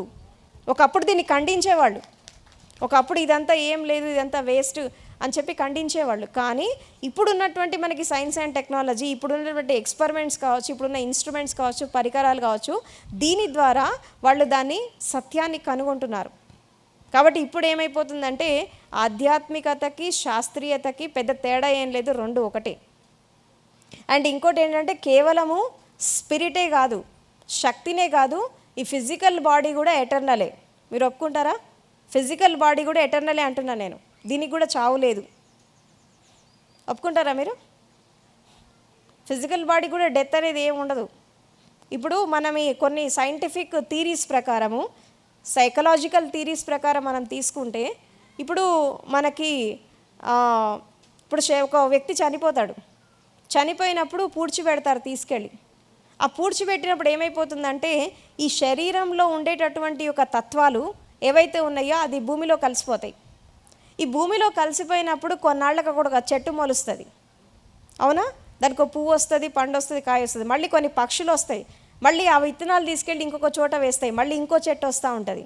ఇలా ఒక ఫిజికల్ బాడీ అనేది డిటోరియేషన్కి వెళ్ళిపోయినాక కూడా అది జస్ట్ అన్మానిఫెస్టేషన్ నుంచి మేనిఫెస్టేషన్కి వెళ్తుంది, మేనిఫెస్టేషన్ నుంచి అన్మానిఫెస్టేషన్కి వెళ్తుంది. అంటే ఒకసారి సాదృశ్యంగా కనబడుతోంది, ఇంకోసారి అదృశ్యం అయిపోతుంది. అదృశ్యం అయినంత మాత్రాన పోయినట్టు కాదుగా, రూపాన్ని మార్చుకుంటోంది. దీన్ని బట్టి చూస్తే ఫిజికల్ బాడీ కూడా ఎటర్నలే, ఇక్కడ వచ్చేదేం లేదు, పోయేదేం లేదు. స్పిరిట్ ఎలాగైతే ఎటర్నలో ఫిజికల్ బాడీ కూడా ఎటర్నలే. ఇది మనకి కొంతమంది డార్విన్ థీరీస్ ప్రకారం కావచ్చు, అండ్ లాస్ ఆఫ్ నేచర్ ప్రకారం కావచ్చు, ఎకలాజికల్ థీరీస్ ప్రకారం కొంతమంది సైంటిస్టులు దీన్ని ప్రూవ్ చేశారు. కాబట్టి మ్యాటర్ కానీ స్పిరిట్ కానీ రెండు ఎటర్నలే, ఇక్కడ పోయేది లేదు, వచ్చేది లేదు. ఇప్పుడు ఫర్ ఎగ్జాంపుల్ మీరు దీపం వెలిగిస్తారు, అవునా? దీపం వెలిగిస్తారు, ఒక ప్రమిద వేసి దాంట్లో నూనె వేసి ఒత్తి వేసి ఒక అగ్గిపెట్టే పుల్ల గీకగానే జ్యోతి వెలుగుతుంది, అవునా? ఈ జ్యోతి వెలిగించక ముందు జ్యోతి ఎక్కడుంది? ఎక్కడుంది? బయట అడుగుతున్నా, మీ లోపల కాదు, బయట. బయట దీపాన్ని వెలిగిస్తారు కదా, దీపాన్ని వెలిగిస్తున్నప్పుడు మీరు అగ్గిపుల్ల గీసేసి దాన్ని వెలిగించగానే ఒక వెలుగు వచ్చేసింది కదా. ఈ అగ్గిపుల్ల గీకి దాన్ని వెలిగించక ముందు ఈ జ్యోతి ఎక్కడుంది? ఉందా లేదా? ఉంది. జ్యోతి ఎక్కడికి వెళ్ళదు, ఉంటుంది. ముందు కనిపించలేదు, ఆ పదార్థం అనేది తయారైపోయాక దాన్ని వెలిగించినాక అక్కడ కనబడింది మనకి. ఆ పదార్థంలో కనబడింది, ప్రమిద ఒత్తి అన్నీ రెడీ అయినాక మనం జస్ట్ వెలిగించగానే అది కనబడింది. కానీ జ్యోతి పోలేదుగా, అది సాదృశ్యంగా ఉంది, ఒకసారి అదృశ్యంగా ఉంది, దాన్ని వెలిగించగానే మళ్ళీ మన కళ్ళ ముందుకు వచ్చేసింది. ఇంతే జీవితం అంటే ఏం లేదు. ఎవరు ఎక్కడికి పోయేది ఉండదు, ఎక్కడికి వచ్చేది ఉండదు. ఒకసారి కనబడతారు, ఇంకోసారి కనబడరు. ఇక్కడ ఇది ఈ రహస్యం తెలుసుకోవాలి అంటే సింపుల్గా ఒక ఫార్ములా ఏంటి అంటే, ఎప్పుడైతే మీ లోపల ఉండేటటువంటి మీ యొక్క శక్తిని మీరు గుర్తిస్తారో, మీ లోపల ఉండేటటువంటి మీ యొక్క చైతన్యాన్ని మీరు ఎప్పుడైతే తెలుసుకుంటారో, అప్పుడు ఎక్కడ చూసినా మీకు ఆ సత్యం అనేది కనబడుతుంది. సత్య దర్శనం ఎట్లా చేసుకుంటారు? నిజంగా చేసుకోవాలి, మాటల కొరకు కాదు, నిజంగా సత్య దర్శనం చేసుకోవాలి. సత్య దర్శనం చేసుకోవాలంటే 2 మార్గాలు ఉన్నాయి. ఒకటి శ్రవణంతో వెళ్ళాలి, రెండవది దృష్టితో వెళ్ళాలి. అంటే ఒకటి ఆర్ట్ ఆఫ్ లిజనింగ్, తర్వాత ఆర్ట్ ఆఫ్ సీయింగ్, విజన్తో వెళ్ళాలన్నమాట. దీన్ని బుద్ధుడు ఏం చెప్తాడంటే రైట్ పారాడైమ్ అంటాడు ఇక్కడ. సమ్యక్ దృష్టి అంటే వాస్తవాన్ని వాస్తవంలాగా, భ్రమలకి దూరంగా ఉంటూ మనిషి ఒక సత్యంతో అనుసంధానమై ముందుకెళ్ళాలి. అసలు ఆ సత్యం ఏంటి? అసలు ఆ ట్రూత్ ఏంటి? మనలో ఉండే ఆ ట్రూత్ ఏంటి? సత్యం అని దేన్ని అంటారు? సింపుల్గా సత్యం అంటే ఏం లేదు. సత్యం ఏంటి అంటే మీ లోపల ఉండేటటువంటి మీ చైతన్య స్థితి ఏదైతే ఉందో అదొక్కటే సత్యం, మిగతాదంతా మాయ. ఇదొక భ్రమ ఇది.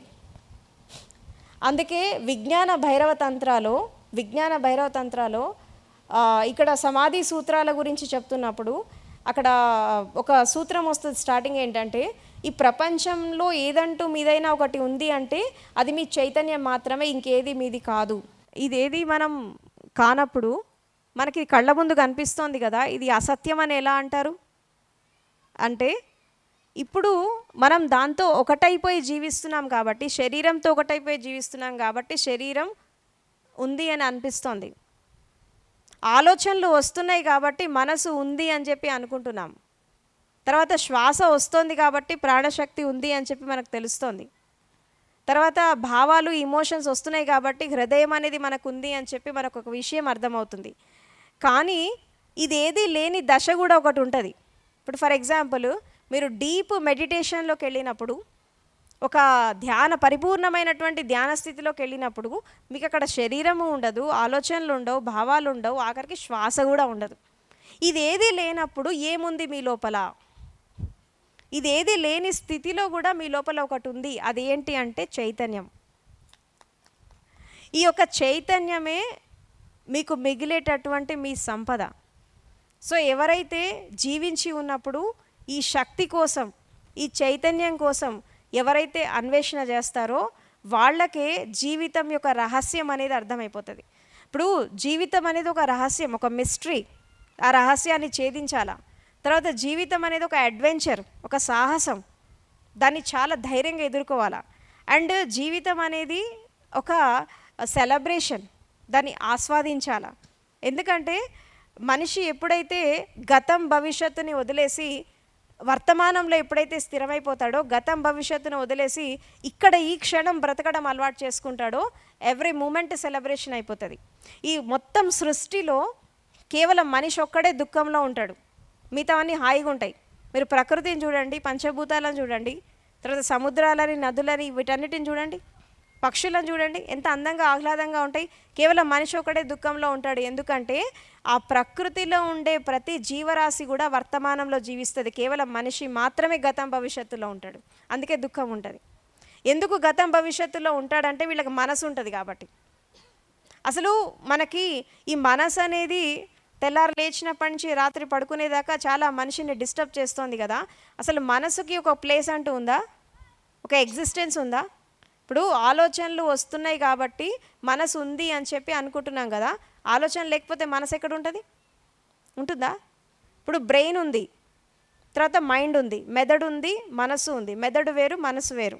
ఇప్పుడు బ్రెయిన్ అనేది మనకి పుట్టుకతో వచ్చింది, మన శరీరంలో ఒక భాగము. దానికి కొన్ని క్వాలిటీస్ ఉంటాయి, అంటే క్రియేటివిటీ ఉంటుంది, స్కిల్స్ ఉంటాయి, టాలెంట్స్ ఉంటాయి, ఇంటెలిజెన్సీ ఉంటుంది, పర్సెప్షన్స్ ఉంటాయి, ఇంపల్సెస్ ఉంటాయి. ఇవన్నీ బ్రెయిన్ యొక్క యాక్టివిటీస్. ఇది మనిషికి స్వతహా పుట్టినప్పుడు పిల్లలు 5 సంవత్సరాల వరకు బ్రెయిన్తోనే ఉంటారు, వాళ్ళకి మైండ్ ఉండదు. ఈ మైండ్ అనేది ఒక విధంగా చెప్పాలంటే ఈ బ్రెయిన్ పైన ఒక లేయర్ లాగుంది అంతే, జస్ట్ ఒక లేయర్. ఈ మైండ్ అనేది ఎక్కడి నుంచి మొదలైంది? 5 years తర్వాత మెల్లమెల్లగా స్టార్ట్ అవుతుంది మైండ్ అనేది. అది ఎక్కడి నుంచి మొదలవుతుందంటే పేరుతో మొదలవుతుంది. పేరు. ఇప్పుడు పిల్లలు పుట్టగానే తల్లిదండ్రి పేరు పెడతారుగా, పేరు పెట్టి ఒక ఐడెంటిఫికేషన్. ఇప్పుడు ఈ వస్తువుకి ఎట్లాగైతే మైక్ అని పెట్టారో అట్లాగే మీకు కూడా ఒక పేరు పెట్టారు. అహో ఇది నా పేరు. దాని తర్వాత తల్లిదండ్రి, కుటుంబము, బంధువులు, స్నేహితులు, దేశకాల పరిస్థితులు, మిత్రులు, శత్రువులు, ఈ కులం, మతం, గతం, ఈ రకరకాల విద్వేషాలు, అసమానతలు, ఆల్ దిస్ కంప్రైజెస్ మైండ్. ఎప్పుడైతే ఈ మైండ్ అనేది కంప్లీట్గా లేకుండా అయిపోతుందో, ధ్యానంలో ఉన్నప్పుడు ఈ ప్రపంచాన్ని తీసి పక్కకు పెట్టాలి. మెడిటేషన్లో ఉన్నప్పుడు ఇన్నాళ్ళు మీ చుట్టూ మీరు ఏర్పరచుకున్నటువంటి మీ ప్రపంచాన్ని తీసి పక్కకు పెట్టాలి. అప్పుడు మీరు ఆ ధ్యాన స్థితిలోకి వెళ్తారు. అందుకే మెడిటేషన్ అంటే ఏమంటారంటే నో మైండ్ స్టేట్, మనసు లేనటువంటి స్థితి. మనసు ఎంతవరకైతే ఉంటుందో అది పరధ్యానం, మనసు ఎంతవరకైతే ఉంటుందో అది మూర్ఛ, మనసు ఎంతవరకైతే ఉంటుందో అది ఒక అన్కాన్షియస్ స్టేట్. అఫ్కోర్స్ ప్రపంచంలో బ్రతకడానికి మనసు అనేది అవసరం, కానీ అంతర్యాత్రలోకి వెళ్ళినప్పుడు, స్పిరిచువల్ జర్నీలోకి వెళ్ళినప్పుడు మనసుతో పని లేదు. అంటే మనసుని కూడా, మనసు అనేది 2 వైపులా పదునున్న కత్తి లాంటిది, దాన్ని వాడుకోవడం తెలియాలి. దాన్ని వాడుకోవడం తెలిస్తే మీకు అది ఎంతో మేలు చేస్తుంది. వాడుకోవడం తెలియకపోతే ఇదే మైండ్ మనుషులని మెంటల్ హాస్పిటల్ తీసుకుపోతుంది. ఇప్పుడు ఇవాళ రేపు భారతదేశంలో ఈ సైకియాట్రిక్ పేషెంట్స్ ఎక్కువైపోయారు. డిప్రెషన్లు, యాంగ్జైటీలు, స్ట్రెస్, ఈ ఓసిడీలు, పర్సనాలిటీ డిజార్డర్స్, సైకలాజికల్ డిజార్డర్స్ ఇవన్నీ ఎక్కువైపోయాయి. ఒకప్పుడు ఫారిన్ కంట్రీస్లో ఉండేవి, ఇప్పుడు భారతదేశంలో ఎక్కువైపోయినాయి. ఎందుకంటే వీళ్ళు బ్రెయిన్తో కంటే కూడా మైండ్తో ఎక్కువ జీవిస్తున్నారు. అండ్ ఇవాళ రేపు మనకున్నటువంటి ఎడ్యుకేషన్ సిస్టమ్ కూడా, మనకున్నటువంటి విద్యా వ్యవస్థ కూడా ఏమైపోయిందంటే అసలు వాళ్ళ లోపల ఉండేటటువంటి స్కిల్స్ కానీ టాలెంట్స్ కానీ ఇవేం ఎంకరేజ్ చేయట్లేదు. కేవలము చదువు అంటే కేవలం బ్రతుకు తెరువు కోసం అయిపోయింది. ఈ ఉద్యోగం చేస్తే, ఈ చదువు అయితే ఆ ఉద్యోగం వస్తుంది, ఈ కెరీర్ డెవలప్ చేసుకుంటే ఇన్ని లక్షలు సంపాదిస్తావు అంటే చదువు అనేది కేవలం డబ్బు సంపాదన ఆధారంగా చదువుకుంటున్నారు, కానీ వీళ్ళ మేధస్సును పెంచుకోవడానికి చదువుకోవట్లా, విజ్ఞానం కోసం చదవట్లేదు. ఎడ్యుకేషన్ అనేది నాలెడ్జ్ కోసం ఉండాలి, అంతేకాని డబ్బు సంపాదించడానికి కాదు. ఎడ్యుకేషన్ అనేది జ్ఞానాన్ని సంపాదించడానికి ఉండాలి, అంతేగాని అనవసరమైనటువంటి విషయాల్లో ఇంటర్ఫియర్ అవ్వడానికి కాదు. సో ఈ విద్యా వ్యవస్థ కావచ్చు, సామాజిక స్థితిగతులు కావచ్చు, రకరకాల పరిణామాలు కావచ్చు, ఇవన్నీ కూడా ఏమైపోతున్నాయంటే మనుషులని ఎటు కాకుండా చేస్తున్నాయి. ఈ మైండ్ అనేది పెరిగింది, బ్రెయిన్ యొక్క యాక్టివిటీ తగ్గింది. అందుకే ఇవాళ రేపు ఈ యంగర్ జనరేషన్స్లో కానీ పిల్లల్లో కానీ వీళ్ళలో స్కిల్స్, టాలెంట్స్ ఉండట్లా, క్రియేటివిటీ ఉండట్లా. పెద్ద పెద్ద డిగ్రీలు చదువుతారు, పెద్ద పెద్ద ఉద్యోగాలు చేస్తారు, కానీ పిహెచ్డీలు చేస్తారు, కొంతమంది డాక్టరేట్ చేస్తారు, కానీ లీవ్ లెటర్ రాయడం రాదు. లీవ్ లెటర్ రాయడం రాదు, కనీసం లవ్ లెటర్ కూడా రాయడం రాదు, 2 రావు. ఎందుకంటే ఆ క్రియేటివిటీ లేదు. ఎందుకంటే వీళ్ళు రొటీన్గా ఒక మెకానిజంగా చదువులు చదువుతున్నారే తప్పించి దాని లోపల ఒక స్కిల్స్ కానీ, ఇంటెలిజెన్సీ కానీ, క్రియేటివిటీ కానీ లేదు. ఇలాంటి చదువుని ప్రోత్సహించేటటువంటి విద్యా వ్యవస్థ భారతదేశంలో లేదు. ఎంతసేపు మనుషులకి ఇది చేద్దామా అది చేద్దామా అని ఇట్లనే వెళ్తూ ఉంటారు, కానీ ఎంత చదువు అనేది నాలెడ్జ్ గెయిన్ చేయాలా, విజ్డమ్ గెయిన్ చేయాలి. ఇప్పుడు మనుషులకి జీవితంలో 2 ఉండాలి, ఒకటి విజ్ఞానం ఉండాలి, రెండవది జ్ఞానం ఉండాలి. విజ్ఞానం అనేది మనిషిని ప్రపంచంలో ఎలా బ్రతకాలో నేర్పిస్తుంది, ఎలా ఇంటెలిజెన్సీతో బ్రతకాలి, తెలివితేటలతో బ్రతకాలి, మేధస్సుతో ఎలా బ్రతకాలని నేర్పిస్తే, ఈ జ్ఞానం అనేది మనిషిని జీవితాన్ని ఎలా మలుచుకోవాలో నేర్పిస్తుంది. ఈ నాలెడ్జ్, విజ్డమ్ 2 కలుపుకొని వెళ్ళినప్పుడే లైఫ్ ఎంపవర్మెంట్ జరుగుతుంది. So science and spirituality is equal to total life empowerment. జీవిత వికాసం అనేది జరగాలి. కేవలం మానసిక, శారీరక వికాసం దగ్గర ఆగిపోతే మనుషులు ఎటు కాకుండా అయిపోతారు. హృదయ వికాసం జరగాలి, చైతన్య వికాసం జరగాలి, ఆత్మీయ వికాసం జరగాలి, ఇంద్రియ వికాసం జరగాలి, ఇంకొంచెం ముందుకెళ్తే జీవిత వికాసం జరగాలి, ఇంకా కొంచెం ముందుకెళ్తే పరమజీవన వికాసం జరగాలి, మహాజీవన వికాసం జరగాలి. ఎందుకంటే జీవితం అంటే నిరంతర అన్వేషణ. జీవితం ఆగిపోవచ్చు, కానీ అన్వేషణ ఆగదు.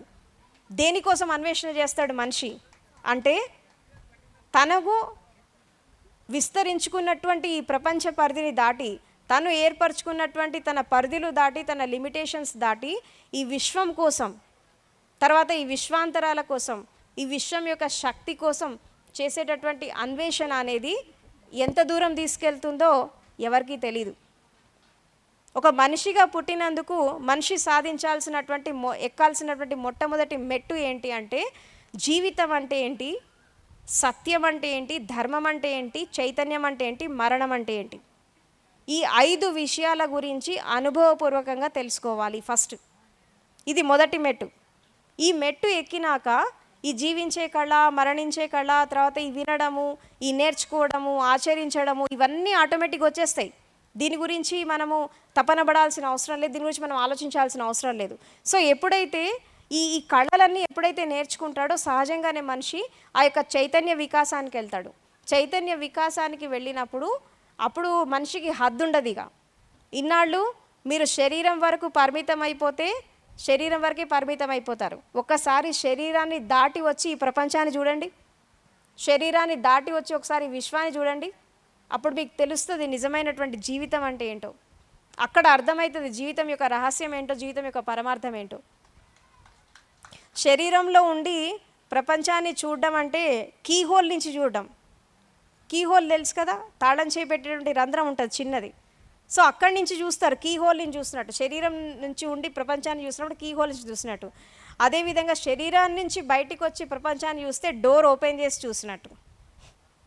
సో కాబట్టి ఇలా చూడటానికి అలా చూడటానికి చాలా తేడా ఉంటుంది. సో కాబట్టి జీవితాన్ని అర్థం చేసుకోవాలా, అదేవిధంగా జీవితం యొక్క లోతుల్లోకి వెళ్ళాలి, జీవితం యొక్క అంతం చూడాలి.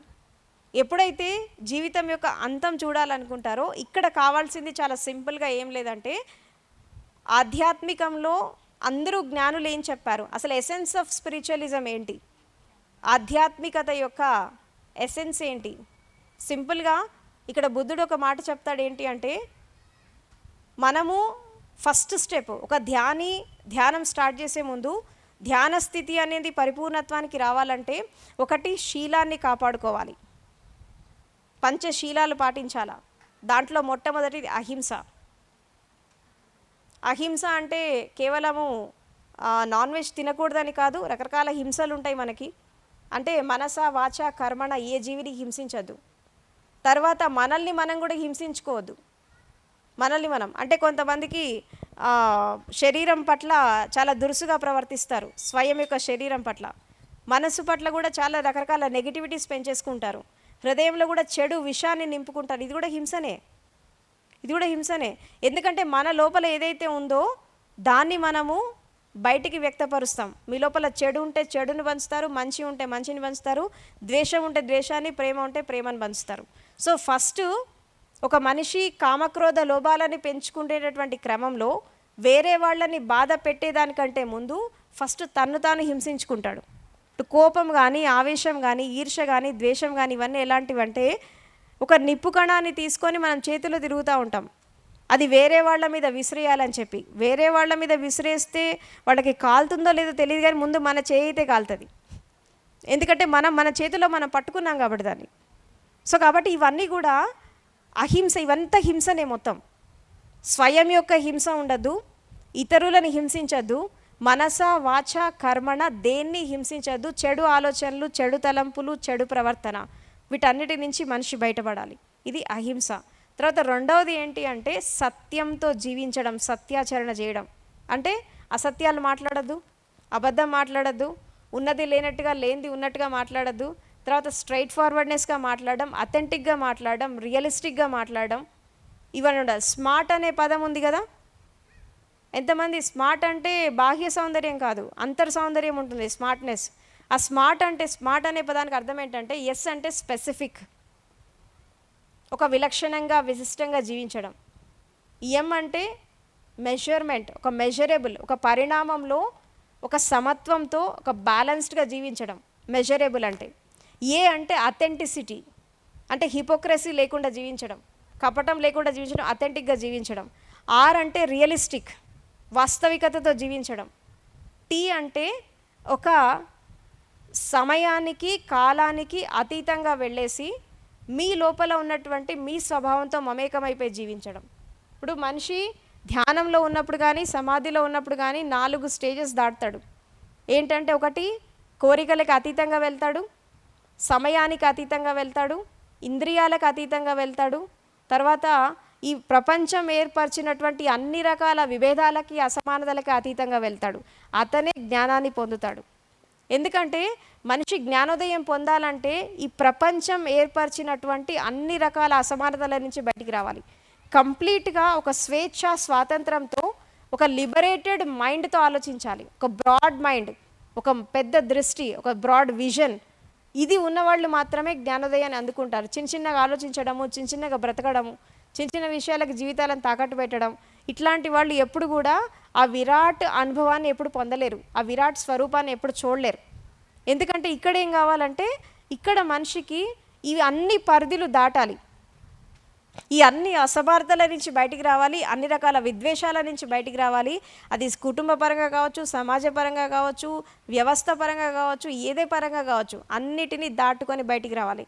ఇక్కడ సద్గురు ఓషో ఒక మాట చెప్తాడు. ఏంటి అంటే, మనిషి స్వేచ్ఛగా ఈ యొక్క ముక్తి ఆకాశంలో ఎగరాలంటే ఏం కావాలి? పక్షికి 2 రెక్కలు ఉంటాయి. ఆకాశంలో పక్షి ఎగరాలంటే 2 రెక్కలు ఉంటాయి. ఒకటి ఏంటంటే, ఒకటి ధ్యానం, రెండవది ప్రేమ, లవ్ అండ్ మెడిటేషన్. తర్వాత ఈ లవ్ అండ్ మెడిటేషన్ అంటే ఏంటి? సింపుల్గా చెప్పాలంటే సెల్ఫ్ లవ్, మిమ్మల్ని మీరు ప్రేమించుకోవడం.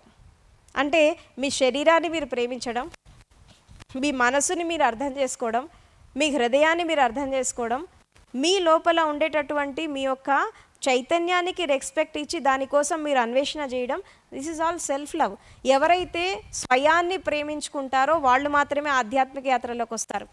ఎవరైతే స్వయం యొక్క జీవితాన్ని అర్థం చేసుకునే ప్రయత్నం చేస్తారో వాళ్ళు మాత్రమే స్పిరిచువల్ రూట్లోకి వస్తారు. So meditation is nothing but self love. And love అంటే ఏంటి? మీరు ఏదైతే మీ లోపల మీరు ఆనందాన్ని, మీ లోపల మీరు సంతోషాన్ని పొందుతారో దాన్ని వేరే వాళ్ళతో షేర్ చేసుకుంటారు. And you will share everything. మీకు డబ్బు ఉంటే డబ్బుని పంచుతారు, జ్ఞానం ఉంటే జ్ఞానాన్ని పంచుతారు, మీ దగ్గర ఏది ఉంటే అది షేర్ చేసుకుంటారు. అంటే హృదయంలో విషాన్ని తీసేసుకొని అమృతాన్ని నింపుకుంటారు, వ్యధలను తీసేసి సుధలను నింపుకుంటారు. అప్పుడు హృదయం అనేది ఒక పవిత్రతకు వస్తుంది. సో ఈ ప్రేమ ధ్యానం అనేది ఒక పక్షికి 2 రెక్కల్లాగా బలంగా ఉన్నప్పుడు ఆటోమేటిక్గా మనిషి లిబరేషన్కి వెళ్ళిపోతాడు, సాల్వేషన్కి వెళ్ళిపోతాడు. సో కాబట్టి మెడిటేషన్ అండ్ లవ్. అందుకే ఇక్కడ ఇంకోటి ఏంటంటే, ధ్యానంలో, మరణంలో, లవ్, మెడిటేషన్ అండ్ డెత్, ఈ మూడిట్లో ఏం జరుగుతుందో తెలుసుకోండి. దీంతో నేను ముగిస్తా, ఎందుకంటే ఇది అర్థమైపోతే అన్నీ అర్థమైపోతాయి. ఫస్ట్ స్టెప్ ఏంటంటే ప్రేమ. ప్రేమలో ఏం జరుగుతుంది? సహజంగా జీవితంలో మనకి ఇష్టమైన వాళ్ళని మనము ప్రేమిస్తాం, మనకు నచ్చిన వాళ్ళని ప్రేమిస్తాం.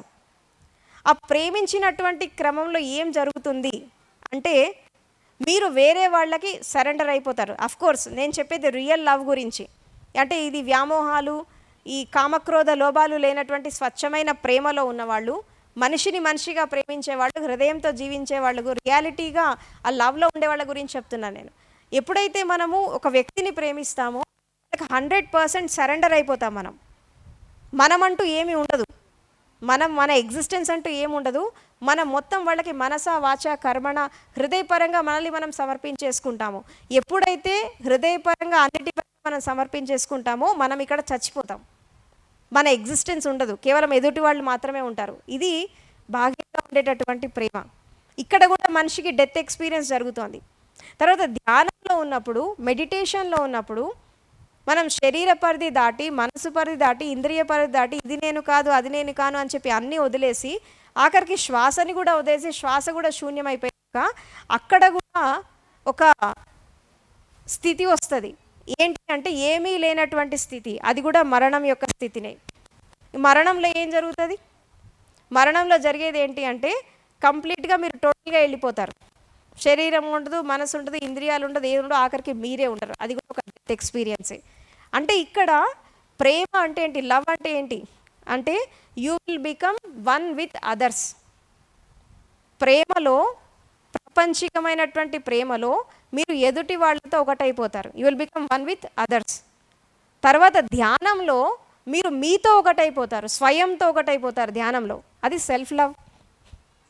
ధ్యానంలో ఉన్నప్పుడు స్వయంతో ఒకటైపోతారు. అండ్ డెత్ అంటే ఏంటి? You will become one with the universal consciousness. ఎప్పుడైతే మీరు ఈ యొక్క విశ్వ చైతన్యంతో ఒకటైపోతారో అది మరణం. సో మూడిట్లో మీ యొక్క ఎగ్జిస్టెన్స్ అనేది ఎంతవరకు అయితే ఉంటుందో అంతవరకు మీకు ప్రేమ అంటే అర్థం కాదు, ధ్యానం అంటే అర్థం కాదు, మరణం అంటే కూడా అర్థం కాదు. ఇక్కడ అందుకే ఏం చేయాలంటే ప్రతి మనిషి ఏ పని చేసినా దాని లోతుల్లోకి వెళ్ళాలి, దాన్ని ఆస్వాదించాలి, దాన్ని 100% దాని యొక్క స్వభావాన్ని అర్థం చేసుకొని ముందుకెళ్ళాలి. ఎప్పుడైతే దాని స్వభావాన్ని అర్థం చేసుకొని ముందుకెళ్తాడో అప్పుడు మనిషికి ప్రేమ అంటే అర్థమవుతుంది, ధ్యానం అంటే అర్థమవుతుంది, ఆఖరికి మరణం అంటే కూడా అర్థమవుతుంది. సో కాబట్టి ఈ 3 విషయాలు అర్థం చేసుకొని ఇటు శాస్త్రీయతని అటు ఆధ్యాత్మికాన్ని కలుపుకొని వెళ్ళినప్పుడు సంపూర్ణ జీవిత వికాసం అనేది జరుగుతుంది. సో కాబట్టి ఈ దిశగానే ఈ ఆధ్యాత్మికాన్ని, ఈ సైన్స్ని రెండింటిని మమేకం చేసేసి నా వర్క్షాప్స్ ఉంటాయి. అది 5 days కావచ్చు, 3 days కావచ్చు, తర్వాత 9 days వర్క్షాప్స్ కావచ్చు. అండ్ నేను కూడా ఒక విజన్ పెట్టుకొని వెళ్తున్నాను. ఏంటి అంటే నా విజన్ గురించి నేను మీతో షేర్ చేసుకుంటాను. నేను కూడా ఒక సంకల్ప బలంతో వెళ్తున్నాను. ఏంటి అంటే ఎవరైతే నిజంగా వాళ్ళు జీవించి ఉన్నప్పుడు జ్ఞానోదయాన్ని పొందాలి అనుకుంటారో, ఎవరికైతే ఆ తపన, దీక్ష, దక్షత ఉంటుందో నేను వాళ్ళకి ఆ స్టేట్కి తీసుకెళ్ళాలనుకుంటున్నాను. నేను నిజంగా దాన్ని అందిపుచ్చుకోవాలి అనుకునే వాళ్ళకి. ఎందుకంటే మొన్న ఓంకారేశ్వర పిరమిడ్లో 9 days వర్క్షాప్స్ చేశాను. అది కేవలం ధ్యానం యొక్క అనుభవం కాదు, సమాధి అనుభవంలోకి తీసుకెళ్ళడం జరిగింది. అండ్ చాలామందికి సాధనా సంపత్తిని సాధిస్తున్నారు కొంతమంది ఆ సమాధి అనుభవాన్ని కూడా పొందడం జరిగింది. సో కాబట్టి నేను ఒక సంకల్ప బలం తీసుకున్నానంటే ఒక 5 సంవత్సరాలలో 10,000 మంది ఎన్లైటెడ్ మాస్టర్స్ కావాలి నాకు. పేరుకి మాస్టర్స్ కాదు, బోధించే వాళ్ళు కాదు, బుద్ధ పురుషులు కావాలి, బుద్ధుడి లాంటి వాళ్ళు కావాలి. అది కూడా మీ నుండే బయటికి రావాలి. సో ఎవరికైతే ఆ తపన, దీక్ష, దక్షత ఉందో అలాంటి వాళ్ళకి నేను గైడ్ చేయాలనుకుంటున్నా. అది కూడా ఒక 5 సంవత్సరాలలో 10,000 మంది ఎన్లైటెడ్ మాస్టర్స్ కావాలి. ఎందుకంటే ఇప్పుడు మనకి ప్రపంచం చాలా క్రిటికల్ కండిషన్స్లో ఉంది. ఎందుకంటే ఒకవైపు యుద్ధం వస్తుంది, రకరకాల సమస్యలు వస్తున్నాయి, ప్రకృతి వైపరీత్యాలు వస్తున్నాయి, అండ్ రకరకాల విభేదాలు, హింస, అట్రాసిటీస్ ఇవన్నీ పెరిగిపోతున్నాయి. సో దీన్ని మనము ఆపాలి అంటే కేవలము మానవ శక్తి అనేది సరిపోవట్లా, ఇంకేదో కావాలి. అదేం కావాలంటే ప్రతి వాళ్ళు వాళ్ళ లోపల ఒక చైతన్య వికాసం చేసుకొని వాళ్ళ లోపల ఉండేటటువంటి శక్తిని జాగృతం చేసుకొని వాళ్ళు ఆ బుద్ధత్వాన్ని అందుకోవాలి, జ్ఞానోదయాన్ని అందుకోవాలి. ఒక 10,000 మంది జ్ఞానోదయం పొందిన వాళ్ళు భూమి మీద నిలబడితే అప్పుడు మొత్తం రూపురేఖలు మారిపోతాయి. భూమి, హింస, అట్రాసిటీస్ ఇవన్నీ వెళ్ళిపోతాయి. సో కాబట్టి ఒక 5 సంవత్సరాలలో 10,000 మంది బుద్ధ పురుషులు కావాలి. నేను అలాంటి వాళ్ళ కోసమే నేను వెతుకుతున్నా. నా వర్క్షాప్స్ కానీ, నా ప్రోగ్రామ్స్ కానీ, నేను 1 day చేసిన, 2 hours చేసిన నా ప్రోగ్రామ్స్ అని దానికోసమే. సో ఎవరైతే ఆ సంకల్ప బలం, దీక్ష, దక్షత అది కావాలని కోరుకుంటారో నేను గైడ్ చేయడానికి రెడీగా ఉన్నాను. అండ్ ఇంకొక విజన్తో కూడా వెళ్తున్నా నేను. ఇప్పుడు భారతదేశం అనేది ఎంతో పురాతన ప్రాచీన దేశం కదా. ప్రపంచ దేశాలు కళ్ళు తెరవనప్పుడు భారతదేశం ఒక స్వర్ణ యుగాన్ని చూసింది. కానీ ఇప్పుడు ఇంకా వెనుకబడిన దేశం లాగానే ఉంది. దీనికి కారణం ఏంటి, దీని వెనకాలండే కారణాలు ఏంటి అని మనం చూస్తుంటే మనకి మన కాన్స్టిట్యూషన్ విషయంలో తీసుకున్నా, రాజ్యాంగం విషయంలో తీసుకున్నా, ఏదైతే ఈ యొక్క రాజ్యాంగ ఫలాలు ఏవైతే ఉన్నాయో ఇవి అందరికీ సమానంగా అందట్లేదు, ఇదొకటి. అండ్ రెండవది ఏంటంటే భారతదేశంలో ఈ విద్య అనేది వ్యాపారం అయిపోయింది. ఈ విద్య అనేది ఎప్పుడైతే వ్యాపారం అయిపోయిందో వైద్యము వ్యాపారం అయిపోయింది, అన్ని రంగాలు బిజినెస్ అయిపోయినాయి. అంటే ఇక్కడ జ్ఞానం లేదు, విజ్ఞానం లేదు, నీతి లేదు, నియమాలు లేవు, ఏమీ లేవు. ఏదైనా చేసి డబ్బు సంపాదించాలా, వేరే వాళ్ళని హింసించైనా సరే డబ్బు సంపాదించాలి, అవినీతి అక్రమాలు చేసి మోసాలు చేసి డబ్బు సంపాదించాలి అనేటటువంటి యాటిట్యూడ్ పెరిగిపోయింది మనుషులలో. అందుకే భారతదేశంలో ఇంత హింస జరుగుతోంది. ఇప్పుడు అహింస పరమో ధర్మ అని బోధించిన భారతదేశంలో ఎందుకు ఇంత హింస జరుగుతోంది, ఎందుకు ఇన్ని అట్రాసిటీస్ జరుగుతున్నాయి? ఎందుకు అంటే ఇక్కడ పిల్లలకి చిన్నప్పటి నుంచి మనం ఇస్తున్నటువంటి ఎడ్యుకేషన్ సిస్టమ్ అనేది కరెక్ట్గా లేదు. అంటే అసలు ఈ స్త్రీ పురుషుల మధ్యలో ఉండేటటువంటి సంబంధాలు ఏవైతే ఉన్నాయో ఇది మొత్తం సమాజాన్ని ప్రభావితం చేస్తున్నాయి. స్త్రీ పురుషుల మధ్యలో ఉండే సంబంధాలు కరెక్ట్గా లేనప్పుడు పుట్టే పిల్లలు సరిగా పుట్టరు, వాళ్ళు సరిగా పెంచరు వాళ్ళని. అదేవిధంగా ఏదో 3 years అతి కష్టంగా భరిస్తారు, దాని తర్వాత స్కూల్లో పడేస్తారు. దాని తర్వాత వాడు ఎటుపోతాడో ఏం చేస్తాడో ఎవరికి అర్థం కాదు. ఈ విద్యా విధానం కరెక్ట్ జీవితం గురించి ఎక్కడ చెప్పరు, సత్యం గురించి చెప్పరు, నీతి నియమాల గురించి చెప్పరు, ఈ మారల్స్ ఎథిక్స్ గురించి ఎక్కడ చెప్పరు. ఈ పిల్లలు ఎటైపోతారు, ఇటు తల్లిదండ్రులు చెప్పకుండా ఇటు వాళ్ళు చెప్పకుండా పిల్లలంతా స్పాయిల్ అయిపోతున్నారు, మొత్తం వాళ్ళ భవిష్యత్తు లేకుండా అయిపోయింది మొత్తం. కాబట్టి ఇక్కడ ఏంటంటే ఈ విద్య అనేది ఎప్పుడైతే వ్యాపారం అయిపోయిందో మొత్తం హింస స్టార్ట్ అయింది, అవినీతి అక్రమాలు స్టార్ట్ అయినాయి భారతదేశంలో. ఎందుకంటే లక్షలు డొనేషన్లు కట్టి చదువుకున్నవాడు వాడు ఏం చేస్తాడు, రేపు వాడికి ఉద్యోగం వచ్చాక మళ్ళీ సంపాదించే ప్రయత్నం చేస్తాడు. ఈ సంపాదించే ప్రయత్నం చేస్తున్నప్పుడు వాడి నీతి నియమాలు కోల్పోతాడు, సేవ చేయాలనే విషయం అర్థం కాదు వాడికి, సత్యం ఉండదు, ధర్మం ఉండదు, ఏమీ ఉండదు, డబ్బు సంపాదన పరమావధిగా జీవిస్తాడు. అలా జీవించడం వల్లనే ఇదంతా జరుగుతున్నాయి మొత్తం సమాజంలో.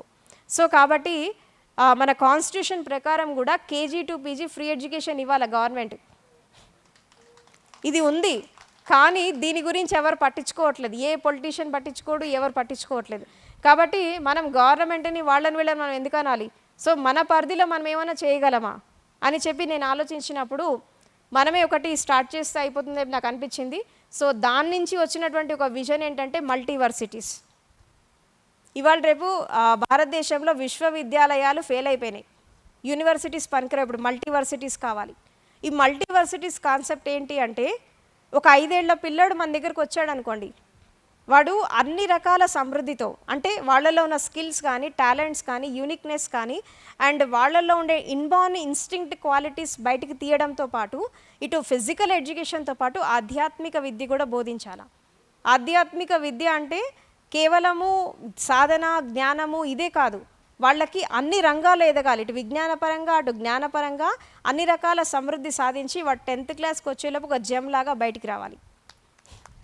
అన్ని రకాల కళలు రేపు బయటికి వచ్చాక వాళ్ళకి ఉద్యోగం వచ్చినా రాకపోయినా వాళ్ళల్లో ఉండేటటువంటి స్కిల్స్తో వాళ్ళు ఎదగాలి.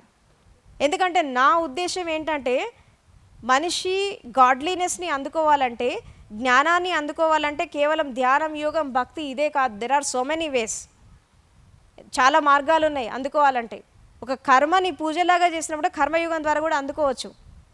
మనిషి తను చేసేటటువంటి పని అంకిత భావంతో చేసినప్పుడు సేవ ద్వారా కూడా అందుకోవచ్చు. ప్రతి విషయంలో దాని ద్వారా అందుకోవచ్చు. వాళ్ళ లోపల ఉండే ఇన్బార్న్ క్వాలిటీస్ ఇన్స్టింక్ట్ క్వాలిటీస్ మనం ఎప్పుడైతే బయటికి తీస్తామో సహజంగానే ప్రతి ఒక్క పనిలో వాళ్ళు దైవత్వాన్ని చూడాలి, వాళ్ళు చేసే పనినే దైవంలాగా భావించాలి. వర్క్ ఈజ్ వర్షిప్, డ్యూటీ మైండెడ్గా వర్క్ హాలిస్టిక్గా వాళ్ళు పనిచేయాలి. సో రేపు రాబోయే తరాలని ఈ విధంగా కాపాడబోతున్నాను నేను మల్టీవర్సిటీస్ ద్వారా. ఎందుకంటే ఇది అవసరం, ఇప్పుడు నీడ్ ఆఫ్ ది అవర్ ఇది. ఎందుకంటే ఈ KG to PG ఒకటి ఫ్రీ ఎడ్యుకేషన్ ఇవ్వాలా, తర్వాత వాళ్ళకి అన్ని రకాల విద్యలను బోధిస్తూ వాళ్ళ లోపల ఉండే ఇన్స్టింక్ట్ క్వాలిటీస్ని బయటికి తీసి ఒక జెమ్స్ లాగా సమాజంలో వదలాలి. రేపు వాడు బయటికి వెళ్ళాక వాడు డెవలప్ అవ్వడమే కాకుండా 10 మందికి హెల్ప్ చేయాలి. అది కూడా ఒక కండిషన్ మనం పెట్టేది ఏంటంటే వాళ్ళు సత్యంతో ధర్మంతో నీతి నియమాలతో బతకాలి. అది 5 ఏళ్ల పిల్లల నుంచి మనం స్టార్ట్ చేయబోతున్నాం. సో దానికి ఫస్ట్ ప్రాజెక్టు బుద్ధ ప్రాజెక్టు నుంచి స్టార్ట్ కాబోతుంది, నాగార్జున సాగర్ బుద్ధవనం నుంచి. సో దీనికోసం ఇనిషియేషన్ తీసుకోవడం జరిగింది. త్వరలో గవర్నమెంట్కి ఒక ప్రాజెక్ట్ కూడా సబ్మిట్ చేస్తున్నాను నేను దీనికోసం. సో కాబట్టి ఇటు విద్య, అటు విజ్ఞానము, ఇటు జ్ఞానము, ఇటు సత్యము, ఇటు ధర్మము, ఈ 5 ఎప్పుడైతే ఎస్టాబ్లిష్ అవుతాయో భారతదేశం స్వర్ణయుగం అయిపోతుంది, స్వర్ణ భారతదేశం అయిపోతుంది, గోల్డెన్ ఇండియా. ఇది కూడా కేవలము ఎక్కువ కాలం కాదు, ఒక I want to see golden India within 15-20 ఇయర్స్లో ఇది జరిగిపోవాలనుకుంటున్నాను నేను. ఈ అవినీతి అక్రమాలు హింస ఇదంతా వెళ్ళిపోవాలి, అట్రాసిటీస్ అని వెళ్ళిపోవాలి. ఇది కాదు భారతదేశ చరిత్ర, ఇది కాదు జ్ఞానులు కోరుకున్న సమాజం, ఇది కాదు మేధావులు ఉద్యమకారులు ఆశించినటువంటి సమాజం, ఇది కాదు వ్యవస్థ, ఇది కాదు. మొత్తం పొల్యూట్ అయిపోయింది. దీన్ని మనం మార్చాలంటే ఎవరినో తిట్టాల్సిన అవసరం లేదు, ఎవరో ఏదో చేయలేదు రావాల్సిన అవసరం లేదు. ఎవరి పరిధిలో వాళ్ళు వాళ్ళ కర్తవ్యాన్ని వాళ్ళు పరిపూర్ణంగా నెరవేర్చుకోగలిగితే ఏదైనా సాధిస్తారు. సో దానికి ఒక అంకురార్పణగా ఫస్ట్ ప్రాజెక్ట్ టేకప్ చేయబోతున్నాను. సో కాబట్టి ఆధ్యాత్మికతని, శాస్త్రీయతని, జ్ఞానాన్ని, విజ్ఞానాన్ని, అదేవిధంగా మేధస్సుని, తెలివితేటల్ని, వాళ్ళ లోపల ఉండేటటువంటి కళలని వీటన్నిటినీ మేళవించి మనం ఎప్పుడైతే మనం ముందుకెళ్తామో ప్రతి మనిషి కూడా ఒక బుద్ధ పురుషుడు అవుతాడు, ప్రతి మనిషి ఒక మేధావి అవుతాడు, ప్రతి మనిషి ఒక ఉద్యమకారుడు కావాలి. దేశానికి అందరూ అవసరమే, కేవలం జ్ఞానులే కాదు, అన్ని రంగాల్లో ఉండేవాళ్ళు కావాలి. మంచి డాక్టర్స్ కావాలి, మంచి ఇంజనీర్స్ కావాలి, మంచి ఎక్స్పర్టైజ్ కావాలి, ప్రతి వాళ్ళు కావాలి. అలాంటి వాళ్ళు కావాలంటే వాళ్ళు ఉండేటటువంటి ప్రొఫెషన్లో వాళ్ళు ఎక్స్పర్టైజ్ ఎలా సాధించాలి, వాళ్ళు నీతి నియమాలతో ఎలా బ్రతకాలి, సత్యంతో ధర్మంతో ఎలా జీవించాలి, ఈ విధంగా మనము అన్ని రంగాల్లో ఉండే ప్రజలకి, నాట్ ఓన్లీ పిల్లలకి, మల్టీవర్సిటీస్లో ఏంటంటే ఆల్ ప్రొఫెషనల్స్లో ఉండే వాళ్ళకి కూడా మనం ట్రైనింగ్స్ ఇవ్వడం జరుగుతుంది. పేరెంటింగ్ విషయంలో కావచ్చు, అండ్ డాక్టర్స్కి, లాయర్స్కి, ఇంజనీర్స్కి, ఎవ్రీ ఎక్స్పర్టైజ్కి వాళ్ళ ప్రొఫెషన్స్లో వాళ్ళు ఎలా పీక్స్కి వెళ్ళాలి, తర్వాత వాళ్ళల్లో వాళ్ళు పవిత్రతను ఎలా తీసుకొచ్చుకోవాలి, వాళ్ళు సత్యంతో ధర్మంతో ఎలా జీవించాలి, ఇలా జీవించి వాళ్ళు బాగుపడమే కాకుండా దేశానికి కూడా ఎలా ఉపయోగపడాలి అని చెప్పి ఇలా రకరకాల ప్రాజెక్ట్స్తో మనం ముందుకెళ్ళడం జరుగుతుంది.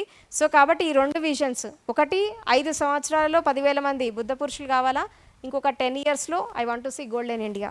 ఈ విజన్ తీసుకొని నేను వెళ్తున్నాను. సో కాబట్టి మీరంతా, నేను మీ నుంచి కోరుకునేది ఒకటి ఏంటి అంటే, ఎవరికైతే ఆ దీక్ష, దక్షత, తపన, సంకల్ప బలం ఉందో వాళ్ళు అతి త్వరలో బయటికి రావాలి. దేనికి రావాలి బయటికి? జ్ఞానోదయం పొందడానికి, ఆత్మజ్ఞానం పొందడానికి బయటికి రావాలి. ఇప్పటిదాకా చాలా టైం వేస్ట్ చేశారు. ఇప్పుడు బయటికి రండి, సాధన సంపత్తిని సాధించండి.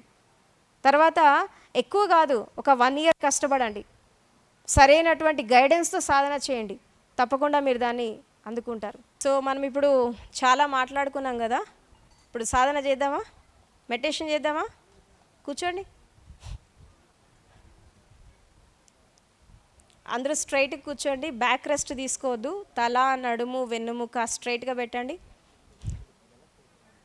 ఎందుకంటే ధ్యానము చేసేటప్పుడు మనం చాలా అలర్ట్గా ఉండాలి. అలర్ట్గా ఉండాలంటే మెడ, వెన్నుముక, నడుము ఇది వంగద్దు. అప్పుడు మనకి ఒక అవేర్నెస్ వస్తుంది, ఒక జాగృతి వస్తుంది. స్ట్రైట్గా పెట్టండి. ఇమీడియట్గా దృష్టిని మనము శ్వాసపైకి తీసుకెళ్ళొద్దు. ఫస్ట్ మీ శరీరాన్ని మీరు గమనించండి. కళ్ళు మూసి తల నుండి పాదాల వరకు ఒక్కొక్క శరీర భాగాన్ని గమనించండి.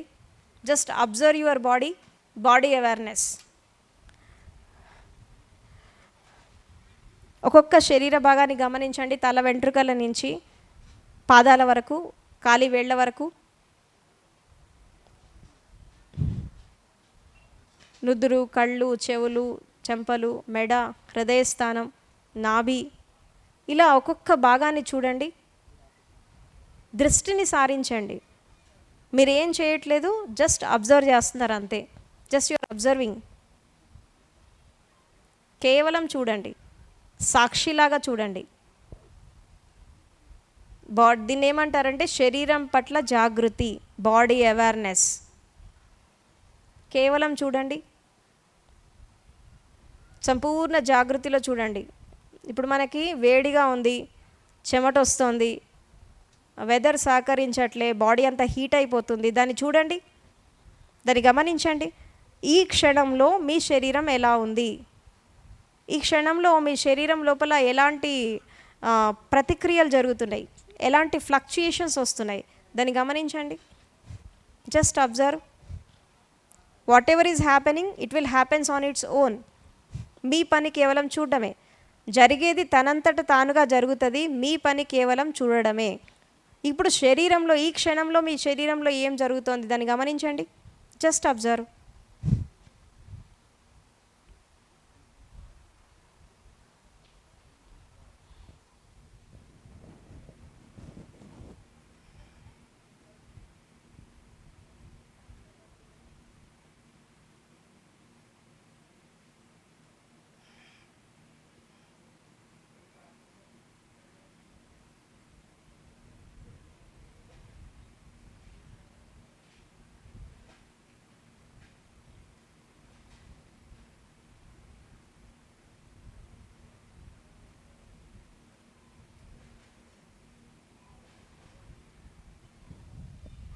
బాడీలో ఎలాంటి మూమెంట్స్ రాకూడదు. బాడీని చాలా స్తబ్దంగా పెట్టండి. చెమట వచ్చినా, దురద వచ్చినా, ఏది వచ్చినా దాన్ని చూడడం నేర్చుకోండి. చిన్న చిన్న అనుభవాలు చూడడం నేర్చుకోండి. ప్రతిక్రియ చేయొద్దు, రియాక్ట్ చేయొద్దు, కేవలం గమనించండి.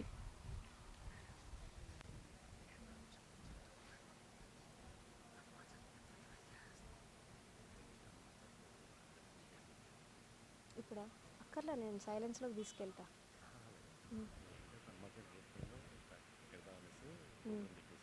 ఇప్పుడు లంచ్ టైం కదా.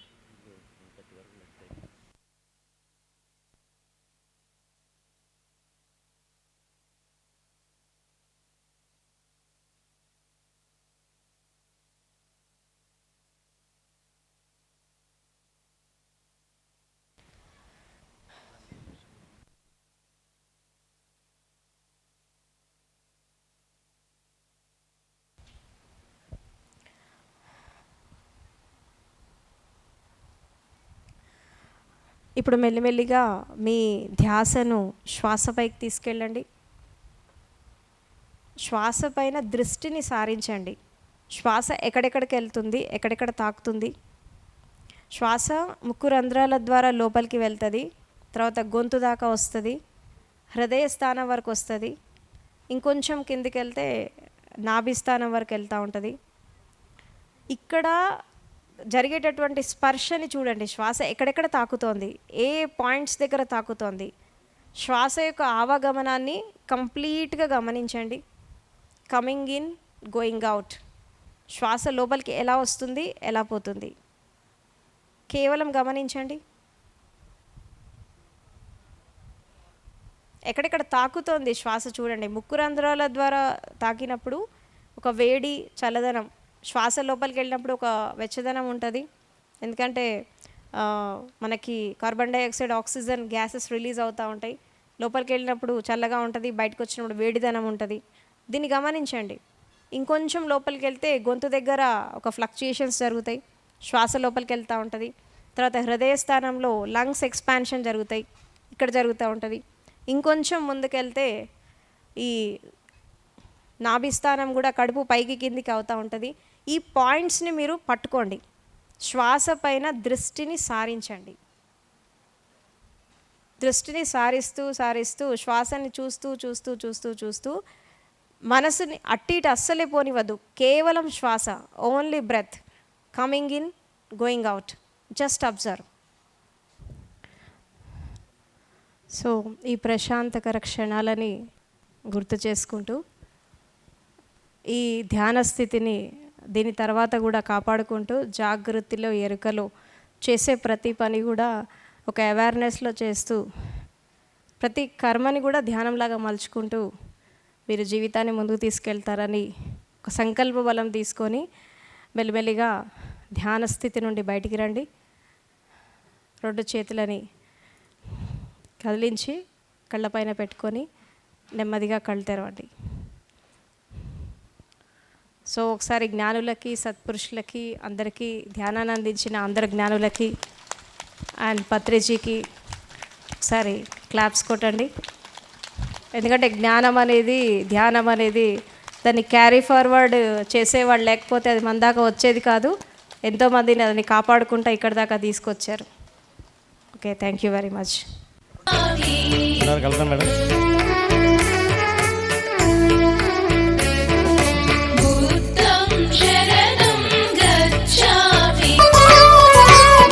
లంచ్ బ్రేక్ అవ్వలేదు. అందరూ 50 మినిట్స్ హనుమాన్ చీకటిలో ఒక చక్కటి సంకీర్తనలో మెడిటేషన్లో వెళ్ళవలసిన కూర్చున్నాం.